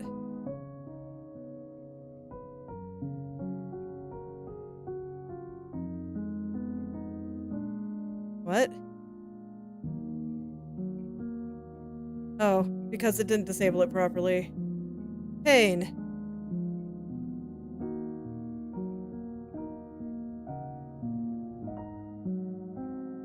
This is why I say it should not be this hard to get your UI to not click through your UI. I don't know why they made it this hard.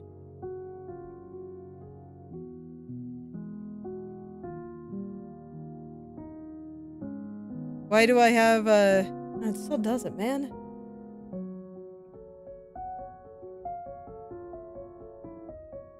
Why do I have all the pipes as separate? Because they are my buildings, they are all the buildings, and it makes sense to have them separate here. Specifically, it lets me have very specific...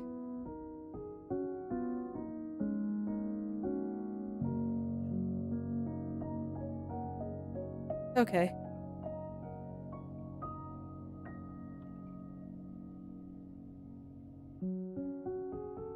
So now I can't find it relative to that.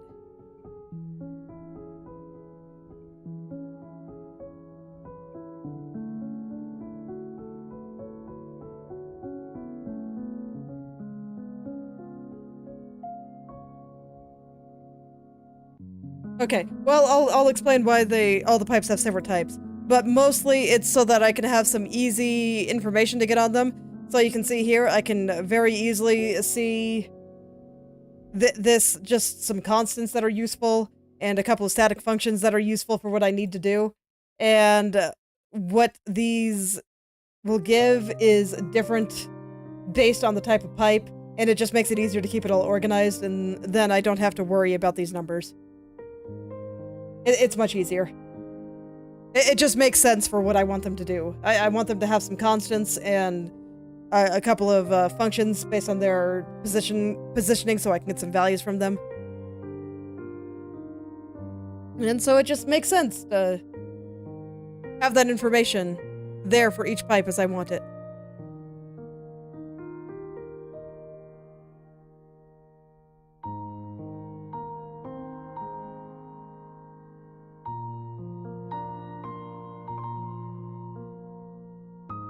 Okay.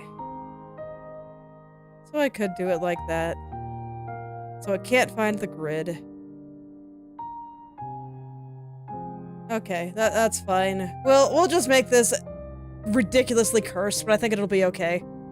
Gonna get rid of this. And we're gonna say, get parent.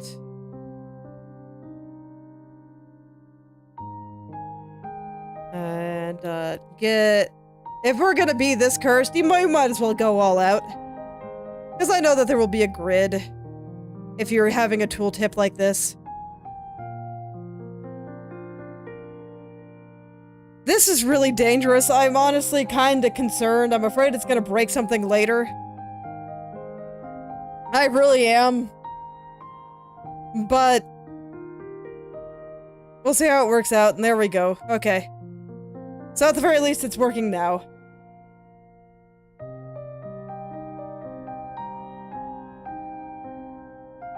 That's generally how you do it, yes. It's just, the reason grid got so big is just that the grid handles a lot of things. That's why I say, I mean, I could have split this up into, okay, we'll handle the drawing of the grid here, where we'll handle, building and rotation and stuff here, and all those things, and, like, that's fine if you want to do it that way, but I don't know why I would. For me, it just makes sense to keep everything related to the grid in one place. I do draw the grid manually. And so for me, it just makes sense to keep it all in one place. I'm not really sure why I would put it in a bunch of different places. I am gonna have to split out one part, the part that lets you drag selections.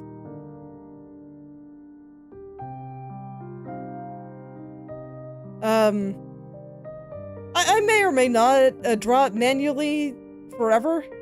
This is all, you know, placeholder. I mean, you can see the grid doesn't even go all the way to the edge of the screen. So it's all placeholder. This may not hold forever. I may end up dividing things out depending on what I need to do. But for now, I just haven't seen a reason to. For me, it just makes sense to keep all this stuff together. Scrolling does start to get a little bit annoying after a while, but it's not that bad. Oh yes, one of my old attempts at doing some stuff. So, I might end up splitting some of this out, but right now I just haven't really seen a reason to. Oh yeah, I don't think I need this anymore either. I'll still keep it there.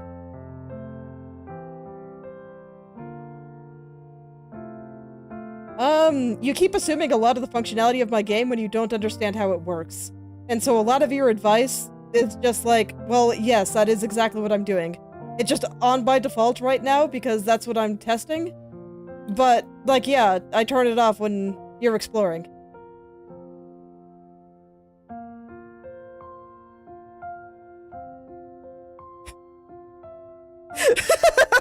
Like, the game's not done. So, don't worry, man. It's okay. It's all good. I know you're just trying to help. But, when giving advice, it's really important to actually know what is actually happening and what has been done. Yes, I understand completely. But yeah, I have it on by default right now because that's what I'm testing. That's what I'm working on. I'm working on the building part right now. Oh.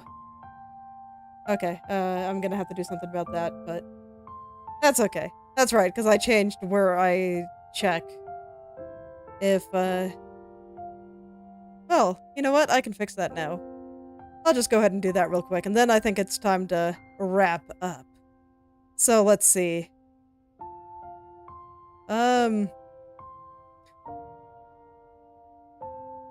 Yeah. A little bit early. Everything is scuffed placeholder, and it's beautiful.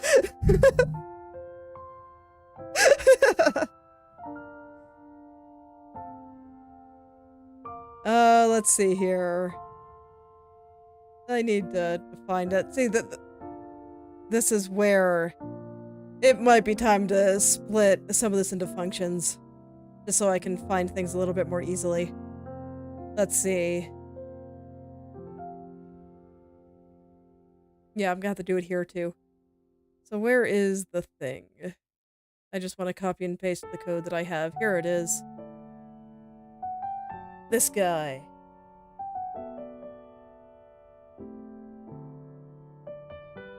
Yeah, well, I mean, I plan to do the same thing. It just takes time.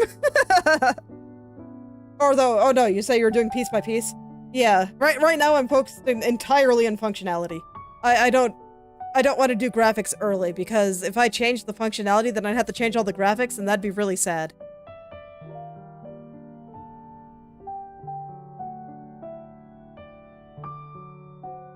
Let's see. Yeah, because I have to do some shenanigans there. And it looks like all that is fine, so let's find dragging now. Where I spawned the building. Oh, okay. Here we are.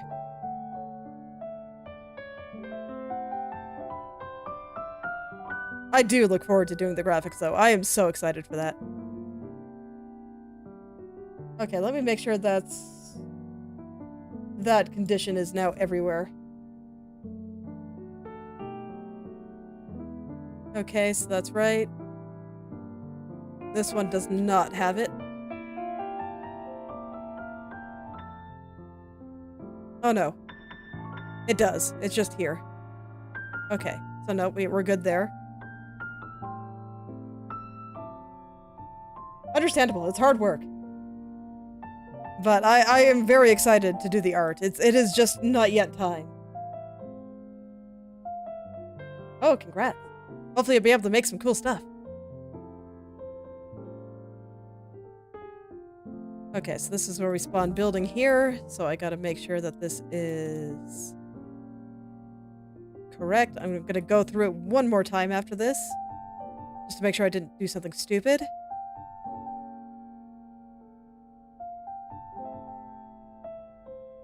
I really should just copy and paste it like this so I don't have to update the false every time. Okay, and then that's the function itself. That is correct. So if there's nothing there, then we spawn the building. This is checking for the display there, so we're good. And then... correct. Yes.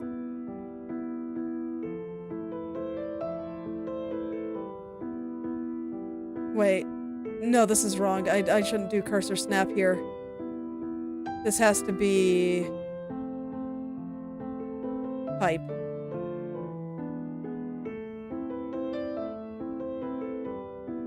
It does. It's very nice. And I mean, I feel like I should get more comfortable with just doing a straight find and replace, but I'm always too scared, and I like to do it myself. I have trust problems. And I like the Godot editor. It's been working very well for me. So this should be preview start. See, this is why I wanted to check it again, because I knew, I sensed that I did something stupid. I could sense it in my bones.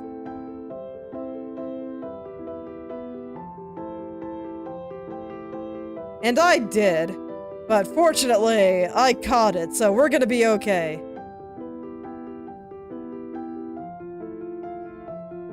Okay, so we're good there. I think there's one more I need to fix. Yeah, right there. Did I fix this one? I did.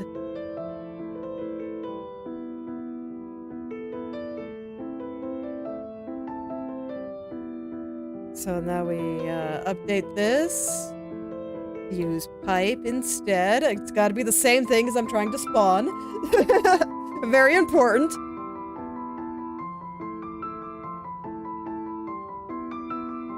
Okay, but that looks like all of them. I'll do one last quick check.